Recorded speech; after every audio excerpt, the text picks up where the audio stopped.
Kastil Besi Hitam Bab 201, Balas Dendam. Belakangan ini, pasar perdagangan hewan di selatan kota Black Hawk semakin ramai. Dibandingkan sebelumnya yang hanya menjual hewan peliharaan saja, saat ini area perdagangan kuda menjadi lebih ramai karena banyak orang di kota Black Hawk mulai mempertimbangkan kereta pribadi. Selain itu, sistem hierarki kerajaan Norman menjadi semakin diterima dan mulai mempengaruhi kehidupan sehari-hari masyarakat dari segala aspek. Di pasar perdagangan hewan ini, belakangan beredar kabar bahwa kawasan perdagangan kuda akan dipisahkan dari pasar perdagangan hewan. Ini karena seseorang ingin berinvestasi di pasar perdagangan kuda yang lebih besar dan lebih senior untuk memenuhi permintaan beberapa orang di kota Black Hawk di masa depan.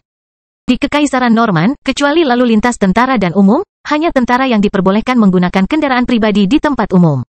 Karena banyak orang kaya dan pengusaha di kota Black Hawk hanyalah rakyat jelata, begitu kendali militer berakhir, mereka hanya bisa menyimpan mobil pribadi mereka di rumah. Beberapa orang merasa sedih dan menghela nafas, sementara para bos peternakan dan petani yang memelihara sedikit kuda di sekitar peternakan semuanya terlihat sangat puas. Ada beberapa peternakan pejantan di kota Black Hawk, yang semuanya memiliki bisnis yang berkembang pesat akhir-akhir ini. Pada saat yang sama, para petani yang tahu cara beternak kuda, mengemudikan kereta, dan merawat kuda menjadi diminati.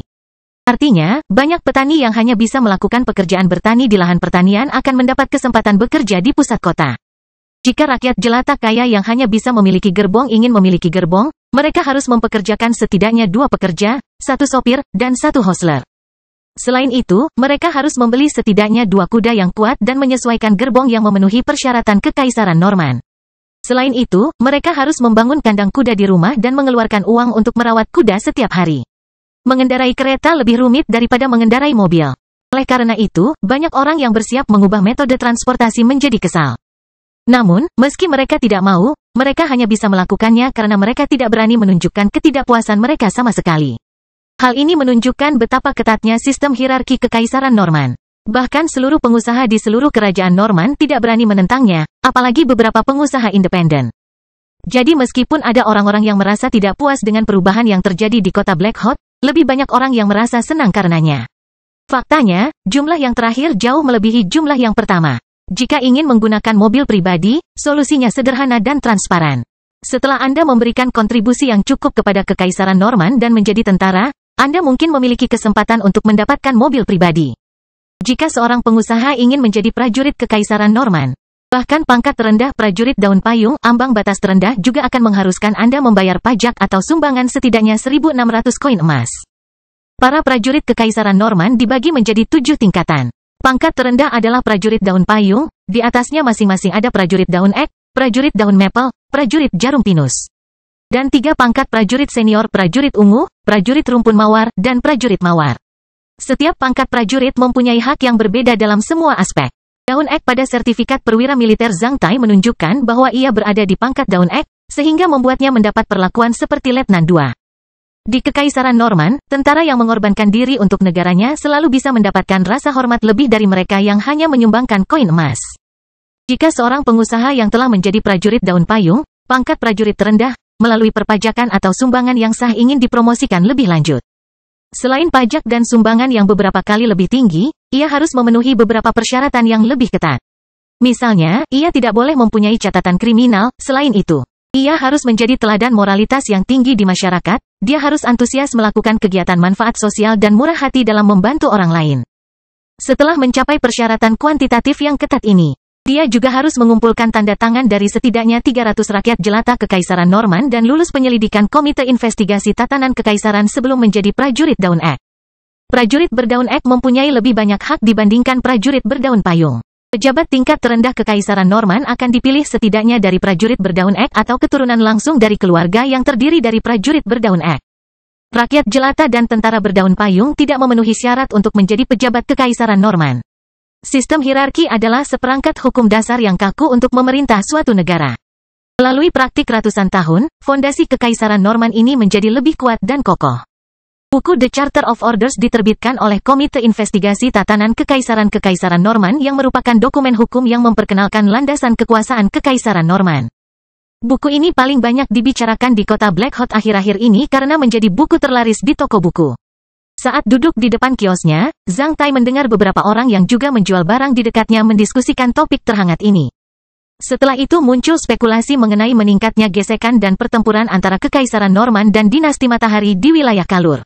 Dari diskusi orang-orang itu, Zhang Tai mengetahui bahwa 7 keluarga dari Federasi Batubara, Besi, dan Pencurianlah yang telah berkoordinasi dengan Kekaisaran Norman untuk mewujudkan pembebasan damai kota Blackhawk. Sebagai hadiahnya, para tetua klan dari 7 keluarga akan diberi status prajurit rumpun pohon mawar Kekaisaran Norman. Adapun Zhang Tai sendiri, karena ia telah membentuk kekuatan tersembunyi darah besi, maka ia direkrut oleh Kolonel Leibniz untuk bergabung dengan Kam Darah Besi dan beruntungnya menjadi salah satu dari 8 penduduk asli pertama yang dianugerahi pangkat prajurit di kota Blackhawk. Selama Perang Dunia II, masa kendali militer, meskipun dia hanya seorang prajurit daun ek berpangkat rendah, itu sudah cukup hebat. Di atas karpet di hadapan Zhang Tai ada beberapa sangkar bambu yang berisi uang emas. Dia membelinya dari beberapa anak di pagi hari ketika dia datang ke sini. Ada lebih dari 30 uang, yang membuat Zhang Tai berharga 12 koin perak. Uang emas adalah kumbang yang sangat lucu. Uang jantan memiliki tanduk besar di kepala mereka, yang membuat mereka menggemaskan. Zhang Tai juga pernah menangkap 2 ekor ikan di pohon yang biasa ia mainkan ketika ia masih kecil. Kumbang jenis ini tidak mahal, namun, tidak mudah untuk menangkap ikan hidup. Anda perlu waktu untuk menangkapnya. Anak-anak berusia 11-12 tahun yang tinggal di peternakan di luar kota Blackhawk sangat bersemangat untuk mendapatkan mereka sebagai pekerjaan paruh waktu. Zhang Tai duduk di depan kiosnya sambil menatap uang di kandang di hadapannya sambil menunggu kedatangan Samira, si brengsek itu. Kali ini, Zhang Tai tampak seperti pionir berusia 20-an dalam pakaian biasa yang terlihat agak tua. Selain mereka, dia mengenakan topi musim panas dan bersandar malas di pohon beringin dengan batang rumput di mulutnya. Saat melihatnya, orang akan tahu bahwa dia hanya seorang pemarah. Siang harinya, Samira akhirnya tiba, disusul 2 pengawal tangguh. Samira mengelilingi pasar dengan hanya mengumpulkan lebih dari 30 uang emas. Jumlah ini tidak dapat memenuhi misi hari ini, jadi dia menjadi sedikit cemas. Setiap kali dia mendapat keuntungan dari membeli makhluk hidup tersebut, begitu dia bisa menyelesaikan tugasnya, Tuan Apian tidak akan keberatan memberinya sedikit hadiah. Namun, jika dia tidak dapat menyelesaikan tugasnya, dia tidak cukup berani menghadapi kemarahan Tuan Apian. Yang paling ditakuti Samira adalah membuat Tuan Apian berpikir dia tidak berguna dan mulai merasa tidak puas padanya. Sementara rasa cemasnya terus bertambah, dia melihat 20 pemuda itu yang menyamar sebagai Zhang Tai, dan uang emas yang dimasukkan ke dalam sangkar bambu di tanah. Ketika ia tiba di hadapan Zhang Tai, ia bahkan tidak menanyakan harganya sebelum memerintahkan seorang pria tangguh untuk mengambil sangkar berisi uang itu dan melemparkan kumbang-kumbang tersebut ke dalam sangkar yang lebih besar di tangan pria tangguh itu. Apa yang sedang kamu lakukan? Zhang Tai bertanya dengan suara rendah dan ekspresi marah, sambil meludahkan batang rumputnya. Aku ingin semua uang emasmu. Sambil melirik pakaian Zhang Tai, Samira menunjukkan ekspresi menghina. Kamu ingin mengambilnya tanpa menanyakan harganya? Zhang Tai bertanya. Samira menderu dingin dan menatap Zhang Tai seperti melihat orang pedesaan. Apakah kamu di sini untuk pertama kalinya? Apa kamu tidak tahu siapa aku? Saya tidak peduli siapa Anda. Jika Anda menginginkan barang saya, Anda harus membayar. Tentu saja aku akan membayarnya. Mengatakan ini, Samira mengeluarkan beberapa koin perak dari dalam mantelnya dan melemparkannya ke Zhang Tai. Setelah itu, dia berbalik dan pergi, diikuti oleh 2 pria tangguh. Hanya setelah beberapa langkah, Zhang Tai sudah menyusul mereka. Kamu hanya membayarku 8 koin perak, itu tidak cukup. Uang emasku berhak mendapatkan setidaknya 16 koin perak. Mendengar hal tersebut, Samira dan kedua pria tangguh itu berbalik secara bersamaan. Nak, aku sudah memberimu muka dan kamu harus menerimanya. Hanya aku yang mengumpulkan uang emas di kota Blackhawk. Hanya anak-anak yang mau bermain dengan hewan-hewan ini, aku sudah memberimu muka dengan membayarmu 8 koin perak. Wajah Samira seketika menjadi serius. Zhang Tai melemparkan 8 koin perak itu kembali ke Samira. Ini koin perakmu, kembalikan uang emasku, totalnya 23, aku tidak akan menjualnya. Samira tidak menangkap koin perak Zhang Tai, namun melirik pria tangguh di sampingnya. Ketika Zhang Tai mengulurkan tangannya untuk mengambil sangkar di kandang Samira, orang-orang tangguh itu langsung mendorongnya mundur beberapa langkah, memaksanya jatuh ke tanah. Bocah, kalau kamu terus bersikap sebodoh ini, aku akan menghajarmu. Cepat ambil koin peraknya dan keluar dari sini. Samira bersumpah. Setelah itu, dia berbalik dan pergi sementara 2 pria tangguh itu menggerakkan tangan mereka ke arah Zhang Tai. Melihat pertengkaran tersebut, banyak orang mendekati Zhang Tai. Bocah, sudahlah, orang-orang itu mengumpulkan uang untuk Tuan Apian. Kamu tidak boleh menyinggung perasaannya. Ambil koin perak dari tanah dan pergi secepat mungkin. Beberapa pria yang baik hati mulai membujuknya. Tercengang, Zhang Tai duduk di tanah selama beberapa saat, sepertinya dia merasa sangat dirugikan. Setelah itu, dia tiba-tiba berteriak keras dan melompat dari tanah. Dia kemudian mengejar Samira. Dalam perjalanan ke sana, dia mengeluarkan belati mengilap dari dalam mantelnya yang sangat membuat takut orang-orang di sekitarnya. Mereka tidak pernah membayangkan bahwa Zhang Tai adalah orang yang benar. Apa yang terjadi selanjutnya terlalu cepat. Saat Samira mendengar teriakan Zhang Tai, dia melihat Zhang Tai berlari ke arahnya dengan belati di tangannya. Dalam sepersekian detik, Zhang Tai menusukkan belatinya langsung ke jantung Samira. Setelah itu, dia mengambil kandangnya dan segera melarikan diri. Baru setelah Zhang Tai berada lebih dari 10 meter jauhnya, kedua pria berotot yang mengikuti Samira mengerti apa yang telah terjadi. Saat melihat tubuh Samira yang terjatuh dengan cepat, mereka segera bergegas mengejar Zhang Tai. Zhang Tai terus berlari menuju sebuah bukit di selatan kota Black Hot. Dia berlari begitu cepat setelah mengejarnya kurang dari 50 meter. Kedua pria tangguh itu berlari dengan gigi terkatup, melihat bayangannya jauh di kejauhan, yang kemudian dengan cepat menghilang di dalam hutan. Kedua pria tangguh itu juga memasuki hutan dan mencari cukup lama, tetapi tidak dapat menemukan sehelai pun rambut Zhang Tai. Mereka hanya bisa dengan sedih kembali ke tempat Samira dibunuh. Setelah sekian lama, Samira tidak lagi menunjukkan tanda-tanda kehidupan. Ketika mereka bergegas mengejar Zhang Tai, para penonton segera pergi, bahkan tidak melirik Samira yang tergeletak di tanah untuk kedua kalinya. Semua orang merasa bahwa dia pantas mendapatkannya. Melihat dua pria tangguh itu kembali dengan wajah tidak puas, banyak orang di pasar malah menjadi senang. Samira bajingan itu seharusnya sudah lama mati. Itu dia, pemuda Tiongkok itu berlari begitu cepat dan memiliki moralitas yang lurus. Saya mendengar bahwa tidak ada orang Tionghoa di Kekaisaran Norman yang mudah tersinggung. Tentu saja, beberapa bajingan akan berperilaku lebih baik dari itu. Di antara semua penonton di pasar, hanya wajah ular lokal yang menjadi pucat saat melihat Samira mati tergeletak di tanah. Dari diskusi para penonton, dia sudah mengetahui bahwa yang membunuh Samira adalah pemuda Tionghoa yang menanyakan keberadaan Samira di pagi hari dengan membayarnya beberapa koin perak. Namun, saat ini, dia tidak akan pernah mengakui bahwa ada yang menanyakan keberadaan Samira kepadanya. Ini hanyalah pertarungan yang muncul dari kesepakatan yang tidak adil. Itu dia. Saya belum pernah melihat pemuda Tiongkok itu sebelumnya. Belum pernah melihatnya sebelumnya. Sungguh menyedihkan melihat pembunuhan seperti itu di pasar ini. Pria itu memberitahunya sendiri hal ini 2 kali di dalam. Segera, seorang serif datang ke pasar untuk menyelidiki kejadian ini. Ia mencatat penyebab kematian Samira dan bagaimana pembunuhan itu terjadi. Pembunuhan adalah kasus yang hebat. Serif membutuhkan waktu lebih dari 1 jam untuk menyelesaikan ini. Akhirnya ia membiarkan kedua pria berotot itu membawa pergi tubuh Samira. Menurut keterangan para saksi, pembunuhnya adalah seorang pionir Tiongkok yang berjumlah sekitar 20 orang. Tidak ada yang tahu namanya, dari mana asalnya, di mana dia tinggal, atau apakah dia punya pasangan atau teman. Dari deskripsi para penonton, bahkan tatapan pembunuh itu pun menjadi aneh. Selain itu, saat pembunuh itu membunuh Samira, dia melarikan diri.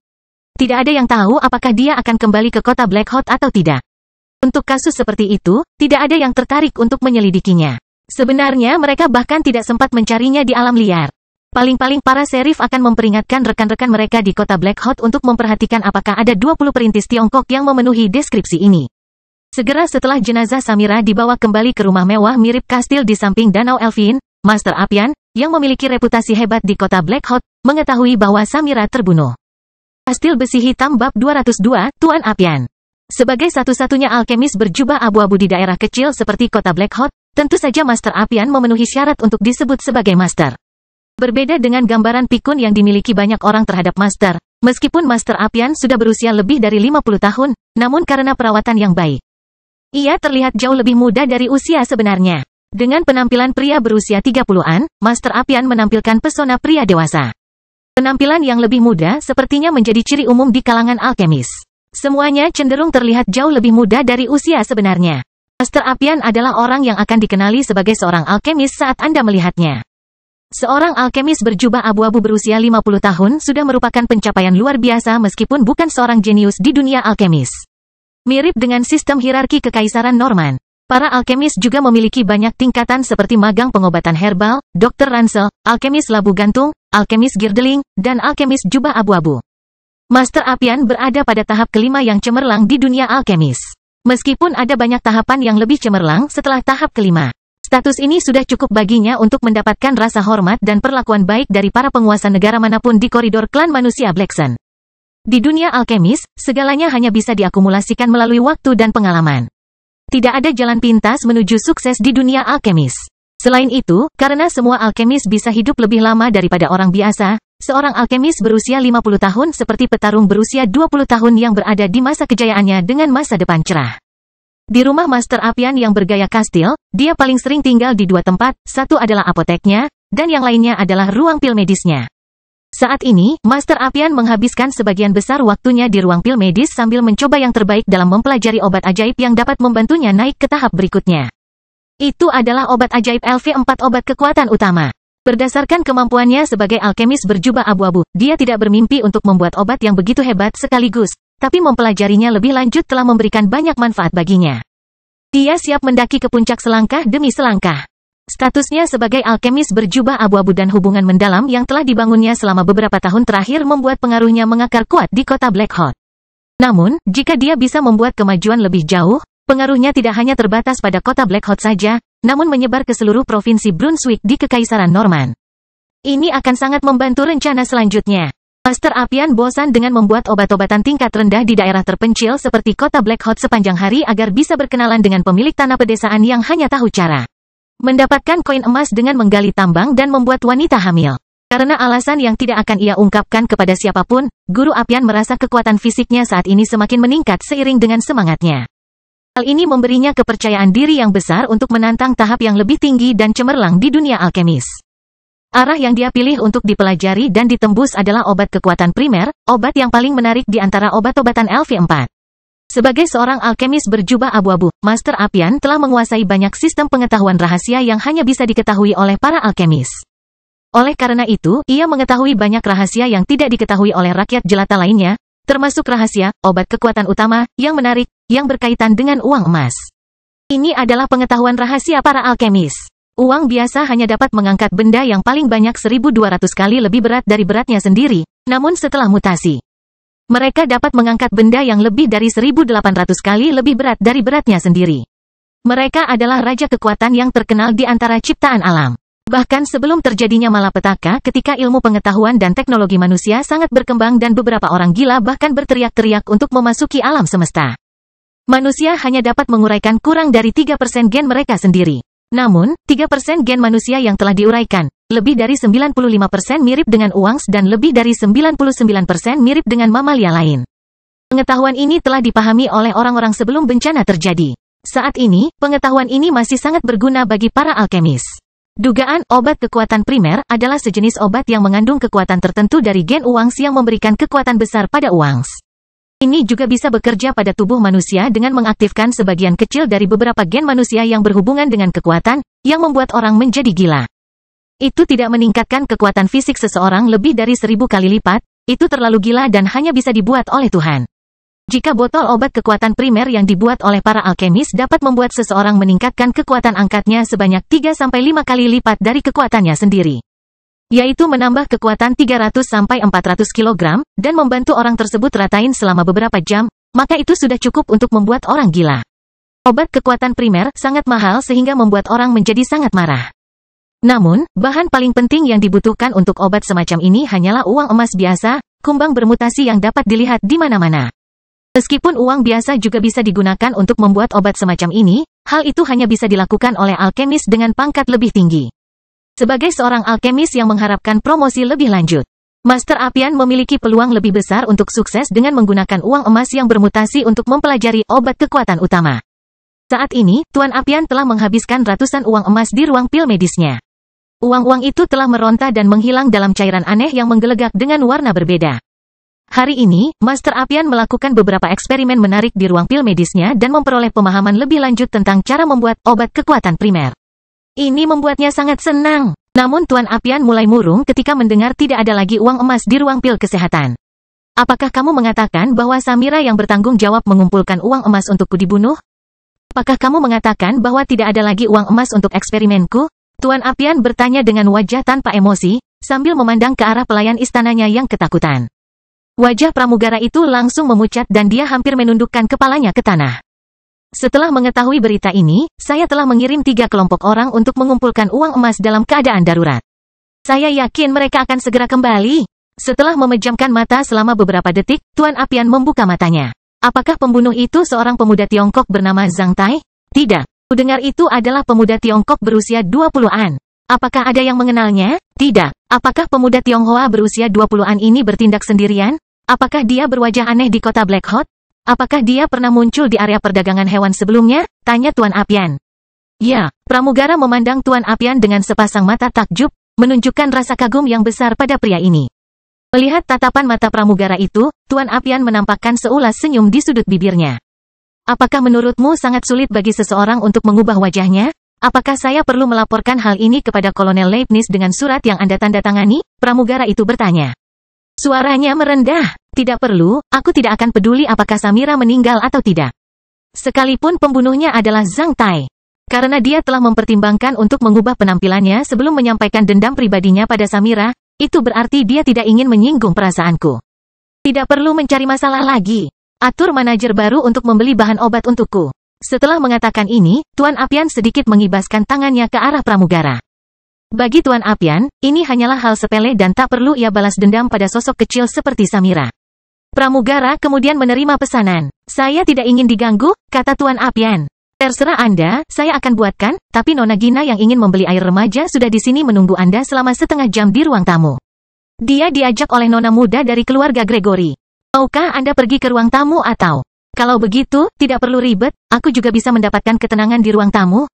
Iya Pak. Di bawah bimbingan pengurus kastil, Master Apian pergi ke ruang tamu di aula samping lantai 2 setelah beberapa saat. Setelah membukakan pintu gerbang untuk Tuan Apian, pramugara kemudian menutupnya dengan hormat dan keluar. Dengan rok barok, seorang wanita cantik berusia 30-an sedang duduk malas di sofa. Dia memegang kipas lipat berwarna putih sementara sebagian besar payudaranya yang montok terlihat. Sosoknya menawan, sedangkan kulitnya seputih salju. Apakah kamu ingin membeli air remaja? Tuan Apian bertanya sambil berjalan menghampirinya. Iya, Nona Gregory muda yang memperkenalkanku ke sini. Katanya kamu punya air awet muda yang sangat istimewa yang bisa langsung disuntikkan ke tubuh wanita. Selain menjaga kecantikan, juga bisa menyembuhkan kesepian. Kata Bu Gina, wajahnya memerah. Setelah itu, dia duduk sedikit lebih tegak, memperlihatkan lekuk payudaranya dengan lebih sempurna. Master Apian memperlihatkan senyuman sementara matanya memancarkan cahaya yang berkilauan. Kalau begitu tolong berdiri, aku akan menyuntikkan air awet muda untukmu sekarang. Nona Gina berdiri dari sofa. Nona cantik, silakan berbalik dan berbaring di sofa dengan tangan menopang tubuh. Sementara itu, ingatlah untuk mengangkat bokong, seharusnya pose ini tidak sulit bagi Anda. MS Gina kemudian dengan patuh berbalik dan membuat pose. Itu adalah pose yang sangat memikat bagi pria manapun. Pertama kali saya menyuntik air awet muda untuk Anda mungkin membuat Anda tidak nyaman. Mungkin sedikit menyakitkan. Setelah itu, jika Anda sudah terbiasa, Anda mungkin ingin 1 atau 2 suntikan setiap minggu. Keluarga muda Nona Gregory mengatakan bahwa injektor Anda sangat besar. Nona Gina tersentak. Ya Mbak, sebentar lagi Mbak akan menikmatinya. Silahkan buka rok Mbak. Ya seperti ini tunjukkan bokong Mbak. Ada kendala lagi pada Mbak. Kalau Mbak bisa lepas celana dalam selempangnya atau disingkirkan dan tunjukkan padaku tempat di mana saya perlu menyuntik Anda. Saya akan sangat senang melakukannya. Ini akan membantu saya menyuntikkan air awet muda ke tubuh Anda dengan cara yang lebih lancar. Tuan Apian telah melepaskan jubahnya dan mengeluarkan injektornya yang besar dan suram yang digunakan untuk menyuntikkan air awet muda. Bu Gina melakukannya sesuai dengan permintaan Tuan Apian. Ketika dia melepas celana dalamnya dan menyentuh injektor Master Apian yang besar dan keras di belakangnya, dia langsung berseru. Dia telah melihat begitu banyak injektor, namun itu pasti yang terbesar yang pernah dia lihat. Dia bahkan tidak bisa memegangnya dengan satu tangan. Injektor sebesar itu mungkin lebih cocok untuk kuda betina. Bu, injektornya sudah siap. Tuan Apian telah meletakkannya di sebelah tempat di mana dia ingin menyuntikkan air awet muda. Dia mulai menggosokkannya sedikit pada tempat itu. MS Gina merasa sangat terstimulasi hingga seluruh tubuhnya mulai gemetar. Saat jarum injektor masuk ke tubuhmu, kamu mungkin akan merasa sedikit sakit saat pertama kali. Saat aku menyuntiknya untukmu, mohon jangan bersusah payah atau bergerak. Bolehkah aku menekan pinggangmu dengan salah satu tanganku? Aku tahu, sebagai petugas medis, jika aku menyentuh tubuh indahmu tanpa persetujuanmu sebelumnya. Itu tidak sopan dan sedikit tidak senonoh bagimu? Bagus. Nona Gina terengah-engah. Mendapat persetujuannya, Tuan Apian meletakkan tangan kirinya yang kuat di tulang pinggul pinggang Nona Gina. Bu, kalau sudah siap, perlakukan diri Anda seperti anjing betina yang sedang rooting dan menggonggong 2 kali kalau saya bisa menyuntiknya untuk Anda. Selama proses, jika terlalu sakit, Anda juga bisa menggonggong 2 kali. Dengan cara ini, perasaan Anda akan berkurang. Takut. Saya juga akan mengurangi rasa sakitnya dengan menekan injektor sedikit lebih lambat dan lembut. Saya baru saja memeriksanya. Jika ingin sembuh, Anda harus menerima suntikan di 2 tempat. Pertama kali, saya dapat memanfaatkan potensi Anda, sementara untuk kedua kalinya, saya akan menyelesaikan perawatan mendalam yang sesungguhnya untuk Anda. Guru Apian berkata dengan benar. Bu Gina yang terlihat sangat mulia menggonggong 2 kali dengan wajah memerah. Kemudian diikuti oleh gonggongan yang jauh dan tajam. 1 jam berikutnya, gonggongan terdengar di ruang tamu satu demi satu dengan ritme yang berbeda. Saat Tuan Apian memasukkan injektor, dia mengangkat kepalanya dan melihat ke langit-langit. Dia tidak fokus pada Nona Gina yang seluruh tubuhnya gemetar dan bahkan tidak bisa berdiri dengan mantap, sebaliknya, dia menatap butiran di langit-langit. Sepertinya ingin melihat menembus langit-langit ruang tamu. Pada saat ini, Guru Apian merasa sangat tenang di dalam hatinya ketika dia dengan serius memikirkan sesuatu. Mungkinkah seseorang benar-benar mampu menahan racun Blue Frost setelah tersambar petir? Bisakah seseorang, sungguh, dengan mudah membentuk kekuatan tersembunyi darah besi setelah disambar petir? Orang itu benar-benar lebih menarik daripada uang emas. Pada saat yang serius dan kritis seperti ini, jika Zhang Tai tahu bahwa Tuan Apian masih diam-diam memikirkannya, dia pasti akan menjadi bisu sambil kram dan meludahkan busa putih. Dia bahkan mungkin menabrak dinding, kehilangan akal sehatnya. Untungnya, Zhang Tai tidak tahu. Kastil Besi Hitam Bab 203, Perbaikan di Kastil Besi Hitam. Zhang Tai tidak tahu apa yang terjadi di pasar perdagangan hewan dan istana bergaya kastil milik Tuan Apian. Menurut rencananya, setelah membunuh Samira dengan belatinya, kecepatan larinya bahkan bisa menyamai kecepatan serigala liar yang sedang berlari. Kedua pengawal di samping Samira tertinggal jauh di belakangnya hanya dalam beberapa detik. Mereka bahkan tidak bisa menangkap debu beterbangan yang ditinggalkan oleh Zhang Tai. Zhang Tai terus berlari ke arah selatan kota Black Hot sebelum berbelok ke barat. Dia memilih daerah terpencil dengan sedikit orang dan membuat lingkaran besar di alam liar. Setengah jam kemudian, setelah berlari sejauh 30 km, Zhang Tai berdiri di hutan yang berjarak lebih dari 10 km dari kota Black Hot di sisi baratnya. Dia suka berlari. Dia menyukai perasaan bebas seperti angin. Kali ini, setelah membunuh Samira, dia melakukan putaran lagi untuk sekadar menikmati sejuknya berlari. Zhang Tai merasa setiap pori-porinya dari ujung kepala hingga ujung kaki terasa dingin. Setelah berhenti di hutan liar, dia tertawa terbahak-bahak. Setelah melihat sekeliling untuk memastikan tidak ada orang di dekatnya, dia melepas mantel, wig, dan masker wajahnya. Karena merasa tidak nyaman untuk mengambil mantel dan wig di tangannya, Zhang Tai langsung melemparkannya. Sedangkan untuk masker wajah, Zhang Tai melipatnya dan menggosokkannya menjadi bola sebelum memasukkannya ke dalam sakunya. Menurut Donder, masker berbasis memori ini akan kembali ke tampilan aslinya jika disemprotkan air betapapun kusutnya, asalkan tidak robek. Setelah melakukan hal ini, saat Zhang Tai hendak pergi, ia menyadari bahwa sangkar Samira yang berisi uang emas telah dibawa jauh-jauh ke sini dan tergeletak di tanah setelah menempuh perjalanan sejauh puluhan kilometer. Sambil berjongkok, Zhang Tai membuka sangkar dan menuangkan uang emasnya. Ada 56 uang emas dengan ukuran berbeda di dalam kandang. Mereka sebenarnya menggemaskan dan memiliki warna yang bagus. Hari ini, aku menyelesaikan balas dendamku dan menyelamatkan hidupmu. Mulai hari ini, kamu harus ingat untuk menjadi lebih pintar dan tidak mudah ditangkap orang. Beberapa uang emas dengan kikuk mencoba berbalik dengan berdiri di tanah. Zhang Tai kemudian mengambilnya dan menaruhnya di batang pohon terdekat. Dilepaskan dari kandang, semua uang emas langsung kabur ke segala arah. Ia tidak tahu apakah mereka memahami kata-katanya, namun Zhang Tai merasa ada uang emas yang mengangguk padanya ketika mereka pergi. Beberapa orang telah menaiki beberapa langkah ke depan bahkan melihat kembali ke penyelamat mereka. Ibu Zhang Tai berkata bahwa setiap makhluk memiliki rohnya masing-masing. Tampaknya benar. Melihat makhluk-makhluk kecil itu dilepaskan dan mendapatkan kebebasan, Zhang Tai pun merasa terbebas. Dia belum pernah merasakan perasaan sekeren ini untuk membalas dendam sebelumnya. Rasanya seperti meminum sirup es plum di musim panas dan melihat banyak wanita cantik menghangatkan tempat tidur untuk Anda di musim dingin. Zhang Tai merasa bahwa pria yang tak kenal takut harus bertindak seperti ini. Selama tidak ada seorang pun yang menyaksikan dia membunuh Samira, bahkan jika Tuan Apian meragukan keajakan itu, dia tidak bisa melakukan apapun terhadap Zhang Tai. Segera setelah kejadian ini terselesaikan, Zhang Tai merasa bahwa meskipun dia akan segera dikirim ke Kalur, dia juga akan merasa lebih yakin dengan anggota keluarga dan teman-temannya di kota Black Hot.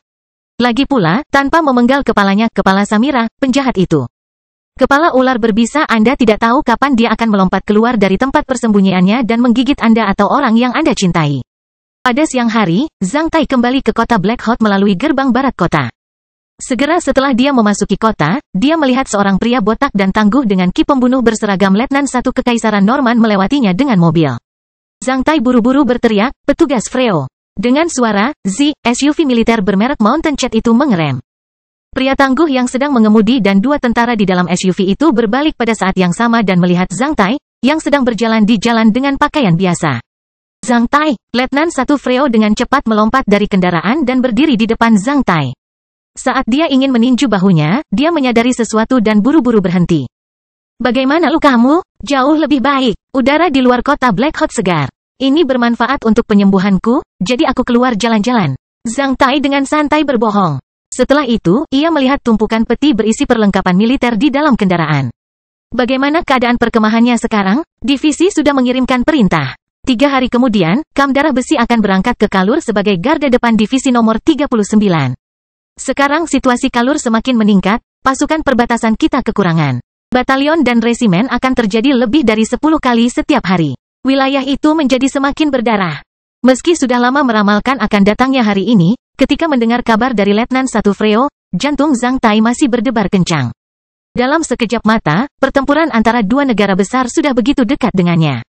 Hal ini terjadi lebih awal dari perkiraan Zhang Tai.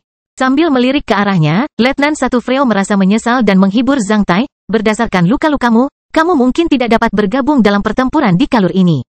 Kamu baru saja memulihkan diri di kota Black Hot, semoga kita dapat memiliki kesempatan untuk melihat masing-masing yang lain lagi." Setelah menepuk bahu Zhang Tai, Letnan 1 Freo melompat kembali ke SUV Mountain Cat miliknya dan pergi dari pandangan Zhang Tai. Setelah berdiri di sana beberapa saat, Zhang Tai mulai berlari. Dia mengendalikan kecepatannya sambil berlari melewati jalan raya kota Black Hot, agar tidak terlalu mengejutkan. Dia hanya menjaga kecepatannya seperti seseorang yang mengejar pencuri begitu dia menyadari bahwa dompetnya telah dicuri. Zhang Tai terus berlari menuju apartemennya di Avenue Monet. Dalam 2 hari berikutnya, dia hanya pergi sekali, kembali dengan membawa 2 karung berisi berbagai buah-buahan dan 1 tong madu yang bisa dia beli di kota Black Hot. Dia kemudian benar-benar membenamkan dirinya dalam rekonstruksi kastil besi hitam. 2 hari kemudian, 3 bangunan buatan berdiri di kastil besi hitam, 2 di antaranya adalah kabin kayu 1 lantai bernomor 3A80, sedangkan yang lainnya adalah kabin kayu 2 lantai independen bernomor 3B90. Ketiga bangunan tersebut dibeli dari Home of the Wild, dan karenanya, seluruh Castle of Black Iron tampak lebih hidup. Ketiga kabin kayu tersebut memiliki atap berwarna jeruk keprok dan dinding berwarna coklat, membuatnya terlihat sangat indah dan halus. Karena dirancang dan dibangun dalam modul, bentuk kabin kayu ini berbeda dengan tempat tinggal pada umumnya. Mereka lebih mirip rumah kayu para elf atau kurcaci dari dongeng. Baik itu gaya atau desain, semuanya sederhana dan anggun, penuh warna alami dan pengerjaan yang bagus. Setelah dibangun, kabin kayu tampak lebih indah daripada foto. Mulai sekarang, Zhang Tai memiliki gudang gandum dan laboratorium biologi sendiri. Semua biji-bijian yang dibeli dibagi menjadi 2 kabin kayu berlantai 1. Di laboratoriumnya, Zhang Tai memulai fermentasi menggunakan cairan ragi aura dasar pertamanya. Proses fermentasi ini membutuhkan air, mata air pegunungan dari kastil besi hitam, buah-buahan, madu, dan gula, yang semuanya telah disiapkan dengan baik oleh Zhang Tai. Seperti bagaimana dia memfermentasi cairan ragi berkali-kali di rumah, dia memfermentasi hampir 300 kg cairan ragi. Karena asam dan manisnya, ini adalah minuman favoritnya ketika ia masih muda. Sayangnya, dia tidak bisa minum terlalu banyak di rumah karena itu dimaksudkan untuk memfermentasi minuman beras. Namun kali ini, Zhang Tai berjanji pada dirinya sendiri untuk membuat cairan ragi yang cukup agar bisa meminumnya kapanpun dia mau. Selain itu, ia juga meninggalkan sebotol cairan ragi aura dasar di laboratorium untuk memulai mutasi dan evolusi keduanya. Zhang Tai memasukkan poin nilai aura ke dalam seperti yang dia lakukan pada lebah-lebah itu. Tidak peduli berapa kali dia harus mencoba dan apakah dia akan berhasil atau tidak, dia tidak akan pernah merasa kehilangan poin nilai aura yang dihasilkan setiap hari.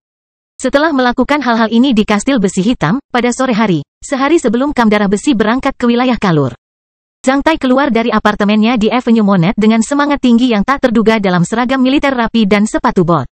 Bersama dengan pedang panjang perwira militernya, Zhang Tai pulang ke rumah terlebih dahulu, menemani orang tuanya menghabiskan waktu di sore hari. Saat makan malam, dia memberitahu mereka bahwa Kam Darah Besi akan berangkat ke Kalur untuk pertarungan besar. Ibunya mulai menangis, dan suasana di rumah menjadi sangat menyedihkan. Meskipun Zhang Tai berusaha memperbaikinya, bahkan senyuman ayah dan kakak laki-lakinya pun terlihat sangat enggan. Ibunya terus menambahkan makanan ke dalam mangkuknya, jadi dia menundukkan kepalanya dan menelan apapun yang diberikan ibunya. Tidak mudah untuk melawan bulu cemerlang milik dinasti matahari. Pertarungan yang akan dialami Zhang Tai akan lebih berbahaya dan kejam daripada apa yang dialami oleh kakak laki-lakinya yang bajingan dan syahid. Pasukan dinasti Sun dikenal di seluruh koridor klan manusia Black Sun karena kebiadabannya. Setelah makan malam, kakak ipar meletakkan mangkuk dan sumpit dan pergi ke dapur. Zhang Tai membawa ayah dan ibunya ke kursi di ruang tamu. Setelah itu, dia membungkuk di depan mereka sebanyak 3 kali sambil mengeluarkan suara keras, dong, dong, dong. Meskipun ayahnya tidak menitikkan air mata saat makan malam, kini dia pun menangis. Zhang Tai berdiri dan menunjukkan senyuman. Ayah dan ibu, jangan khawatir, aku akan kembali hidup. Sampai aku memberimu ratusan dan ribuan keturunan, aku tidak akan mati. Kamu telah memberiku nama yang baik. Aku tidak akan bisa dihancurkan seperti besi. Zhang yang kemudian menemani Zhang Tai keluar dan berjalan bersamanya dalam jarak yang jauh. Zhang Tai, uang itu. Mereka bersih. Ini kompensasi keluarga Gregory kepadaku? Saat kakak laki-lakinya membuka mulut, Zhang Tai tahu apa yang ingin dia katakan. Sebelum berangkat, dia menggenggam erat tangan kakak laki-lakinya. Kita, saudara-saudara, seharusnya tidak mempedulikan hal-hal ini. Karena keadaan di mana-mana kacau, selama aku meninggalkan kota Black Hot, kalian tidak akan mendapat kabar apapun tentangku. Di masa depan, jika aku tidak kembali dalam waktu setengah tahun, kamu harus mengambil uang itu dan meninggalkan kota Black Hot bersama ayah, ibu, dan kakak perempuanmu dan pergi ke benua timur. Lalu, kamu harus menjaga orang tua kita sehat. Mengatakan itu, Zhang Tai mengeluarkan kartu resin berlubang dan memberikannya kepada kakak laki-lakinya. Saat kamu tiba di benua timur, kamu harus mencari Donder dan dia akan mengatur segalanya untukmu. Mata Zhang yang memerah saat dia dengan paksa meraih bahu Zhang Tai dengan salah satu tangannya, air mata mengalir di pipinya. Zhang yang juga seorang prajurit, tentu saja dia tahu apa yang akan terjadi di medan perang. Dalam perang yang begitu hebat, tidak peduli seberapa kuat seseorang, tidak ada yang berani menepuk dada dan bersumpah bahwa mereka bisa kembali hidup. Zhang yang tahu bahwa apa yang dibicarakan Zhang Tai di rumah hanyalah untuk menghibur ayah dan ibu. Kebenaran sebenarnya adalah apa yang dia katakan sekarang. Tidak bisakah kamu tidak pergi ke sana? Zhang yang bertanya. Di keluarga Zhang, hanya dia yang tahu bahwa Zhang Tai masih cuti sakit. Dia menderita luka parah dan racun langka. Karena hanya beberapa hari telah berlalu sejak dia diberi cuti sakit, Zhang Tai punya alasan untuk tidak pergi. Jika dia tidak muncul besok, dia akan bisa menghindari ikut perang ini. Sebenarnya, Kam Darah Besi dan Divisi Nomor 39 yang mengetahui situasi terkini Zhang Tai telah melihat bahwa Zhang Tai belum melapor ke Kam Darah Besi. Ini menandakan bahwa dia juga tidak akan datang ke sana besok. Sebagai kakak laki-laki Zhang Tai, Zhang yang dengan tulus berharap agar dia tidak pergi ke sana. Ketika ada upaya pembunuhan terhadap hidupku, semua saudara Kam Darah Besi segera berangkat dan mengepung kediaman keluarga Gregory untuk membalaskan dendamku. Jadi kali ini, aku harus berada di sana meskipun menghadapi Gunung Pedang. Zhang yang menghela nafas. Dia tahu kepribadian Zhang Tai dengan sangat baik. Terkadang, meski kakaknya agak sinis, dia sangat saleh. Donder baru merawatnya selama 2 tahun, namun dia tidak segan-segan memberinya mental aritmatika oleh abakus. Jika seluruh perkemahan darah besi bisa mengorbankan dirinya demi dia, maka dia juga bisa mengorbankan dirinya demi seluruh perkemahan darah besi. Ini adalah Zhang Tai. Aku punya beberapa saudara laki-laki dan perempuan di kota Black Hot. Kakak laki-laki, kamu pasti pernah melihat mereka. Maksudku Barley, Pandora. Jika aku tidak bisa kembali di masa depan, ketika kamu pergi, jika kamu mampu menjaga mereka, sebaiknya kamu membantu mereka. Zhang yang dengan sungguh-sungguh mengangguk. Setelah itu, kedua bersaudara itu saling berpamitan. Zhang yang kemudian mengantar Zhang Tai, menyaksikan dia menghilang di ujung jalan. Setelah menyelesaikan urusan rumah tangganya, Zhang Tai menghela nafas panjang. Dia kemudian datang ke rumah Fatih Barley. Saat dia melihat temannya, dia juga baru saja selesai makan malamnya. Di bawah gedung tempat tinggal Barley, Zhang Tai memberitahunya bahwa dia akan berangkat ke Kalur bersama Kam Darah Besi besok. Di bawah tatapan kaget Barley, Zhang Tai memberinya sebuah kunci. Ini brankas yang aku sewa di Bank Raja Wali Emas Kota Black Hot hari ini, nomornya 1067. Aku menaruh sesuatu di sana, dan juga surat untukmu. Ketika aku pergi, kamu bisa mengambil barang-barang itu di dalamnya. Brankas bersama Doug dan saudara-saudara lainnya. Setelah terdiam beberapa saat, Barley mengambil kunci Zhang Tai. Maukah kamu mengucapkan selamat tinggal pada Doug dan saudara-saudara lainnya? Rasanya seperti mengucapkan selamat tinggal pada mayat. Aku lebih suka wanita melakukan itu di depanku. Sambil tertawa, Zhang Tai memeluk Barley dengan erat. Semoga berhasil, kawan. Setelah melambaikan tangannya pada Barley, dia berbalik dan menghilang dalam kegelapan. Kastil Besi Hitam Bab 204 Perjanjian.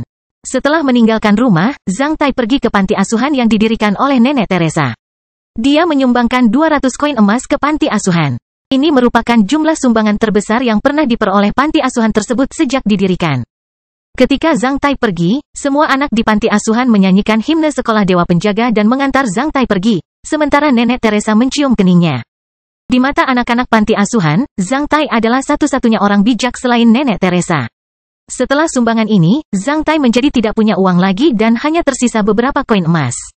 Malam ini, 84 gadis di kota Black Hot semuanya menerima kotak hadiah indah yang dikemas dengan baik yang dikirimkan oleh toko butik kepada mereka oleh Zhang Tai.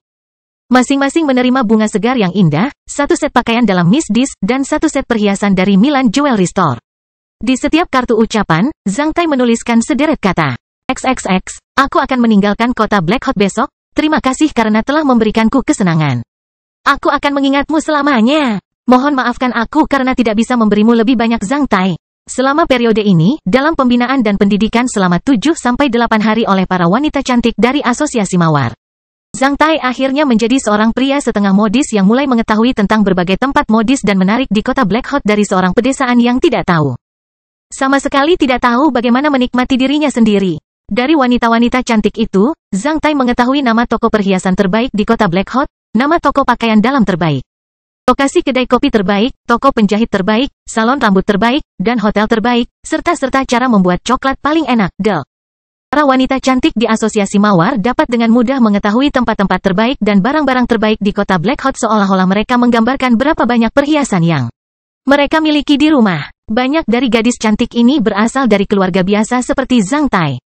Beberapa dari mereka memiliki kondisi keluarga yang sedikit lebih baik, tidak ada satupun yang bisa menandingi keluarga Bennett. Karena perbedaan status keluarga, tidak mungkin masing-masing gadis ini memiliki satu set pakaian dalam Miss Dish, juga tidak mungkin masing-masing dari mereka memiliki satu set perhiasan dari Milan Jewelry Store. Bisa mengenakan satu set pakaian dalam dan perhiasan Miss Dish dari toko perhiasan Milan saat mereka masih muda dan cantik telah menjadi impian banyak gadis di Rose Association. Bagi banyak orang, mimpi seperti itu terlalu dangkal dan bermanfaat, namun Zhang Tai tidak berpikir demikian. Dia hanya merasa beruntung karena sebelum meninggalkan kota Black Hot, dia bisa melakukan satu hal lagi untuk membuat gadis-gadis manis itu bahagia. Ini mungkin kenangan terakhir yang bisa dia tinggalkan untuk mereka. Tidak ada kartu ucapan di kotak hadiah yang dia berikan kepada Pandora, Alice, dan Beverly, karena Zhang Tai telah mengukir semua kata yang ingin dia ucapkan di cincin jari mereka. Karena tidak ada orang di rumah Alice, pembawa hadiah membawa kembali hadiah tersebut. Jika perlu, dia akan mengirimkannya ke sana lagi besok. Setelah melakukan semua hal ini, Zhang Tai merasa sangat santai. Sebelum meninggalkan kota Black Hot, dia telah mengerahkan seluruh upayanya untuk melakukan segala yang dia bisa lakukan. Bahkan jika dia terbunuh di medan perang, dia tidak akan merasa kasihan pada mereka semua. Dia membunuh orang yang pantas dibunuh dan menghargai orang yang pantas dihargai. Zhang Tai merasa bahwa dia telah melepaskan beban yang berat. Di bawah lampu pinggir jalan yang redup, dia berjalan menyusuri jalanan, dari gerbang Sekolah Menengah Putra Nasional ke-7 sampai ke stasiun tempat dia sering mengawasi Nona Daina dari jauh. Di sanalah Nona Daina selalu menunggu bus pulang setiap hari.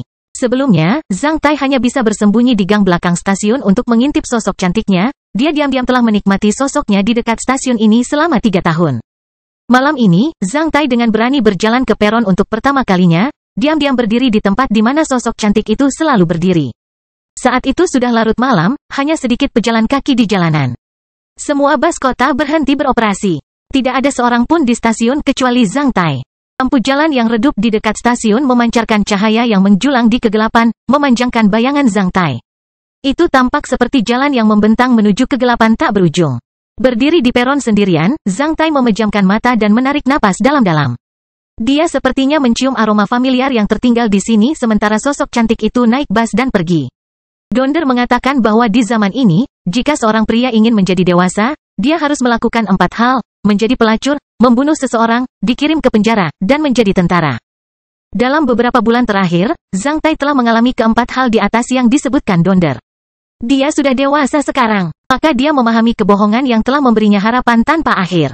Harapan terbesarku adalah agar salah satu muridku menjadi pejuang yang kuat atau orang kuat yang bisa melindungi umat manusia.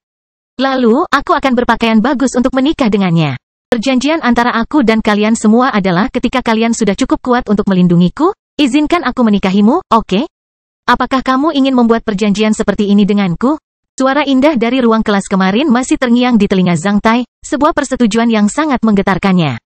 Baru pada saat inilah dia menyadari bahwa itu adalah kebohongan terindah yang pernah dia dengar. Nona Daina adalah gurunya, guru terbaik di hatinya. Dia memiliki hidupnya sendiri dan tidak akan pernah menjadi miliknya. Dia juga tidak akan menikah dengannya.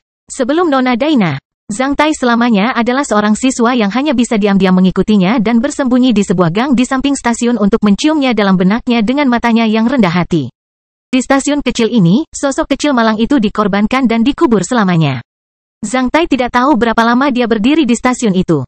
Dia melakukan yang terbaik untuk mengingat semua yang dia bisa tentang Nona Daina. Sebenarnya, dia sangat takut sehingga setelah dia meninggalkan kota Black Hot besok, ini akan menjadi perpisahan abadi baginya. Ia takut suatu saat nanti ia tidak bisa lagi mengingat sosok cantik itu. Dia takut suatu hari dia akan melupakan penampilannya. Mungkin, di hari dia meninggalkan sekolah, dia seharusnya mengumpulkan keberaniannya untuk berfoto dengan Nona Daina. Zhang Tai menjadi sedikit menyesal di dalam hati. Dia tidak yakin sejak kapan sudah tidak ada orang di jalanan. Dia tidak yakin sejak kapan hujan rintik-rintik itu menjadi begitu deras. Dia tidak yakin kapan dia tidak lagi sendirian di stasiun ini karena Pandora berdiri di depannya. Melihat tubuhnya yang lemah dan wajah pucat yang basah oleh hujan lebat, Zhang Tai merasa sedih. Dia kemudian memeluknya sambil melepas jaket militernya. Setelah membersihkan air dari kepala Pandora, dia buru-buru menutupi kepalanya dengan jaket sebelum mengambil tangan dinginnya dan menggosoknya dengan paksa. "Bagaimana kamu tahu aku di sini?" Dia bertanya. Melihat ekspresi gugup Zhang Tai, Pandora terkekeh. "Kamu memberitahuku tentang apa yang selalu kamu lakukan sebelumnya, kurasa kamu akan berada di sini malam ini." "Jadi, inilah aku." Zhang Tai sedikit malu, merasa seperti anak kecil yang tertangkap saat mencuri permen di rumah kerabatnya. Dia kemudian berpura-pura menatap Pandora saat dia mengangkatnya. "Bagaimana denganmu? Kenapa kamu di sini sendirian? Sudah larut malam." Menampakkan senyuman padanya, Pandora mengangkat tangannya dan mengeluarkan kotak yang berisi cincin itu. Meski basah kuyup karena hujan deras, kotak itu masih kering dan tidak ada setetes air pun di atasnya. "Aku baru saja menerima hadiahmu, mengetahui bahwa kamu harus meninggalkan kota Black Hot besok. Jadi aku ingin kamu memakaikan cincin ini untukku." Entah kenapa, saat melihat senyuman Pandora, Zhang Tai merasa ingin menangis. Dia tidak berkata apa-apa tapi langsung menangkap kotak itu dan mengeluarkan cincin hitam itu.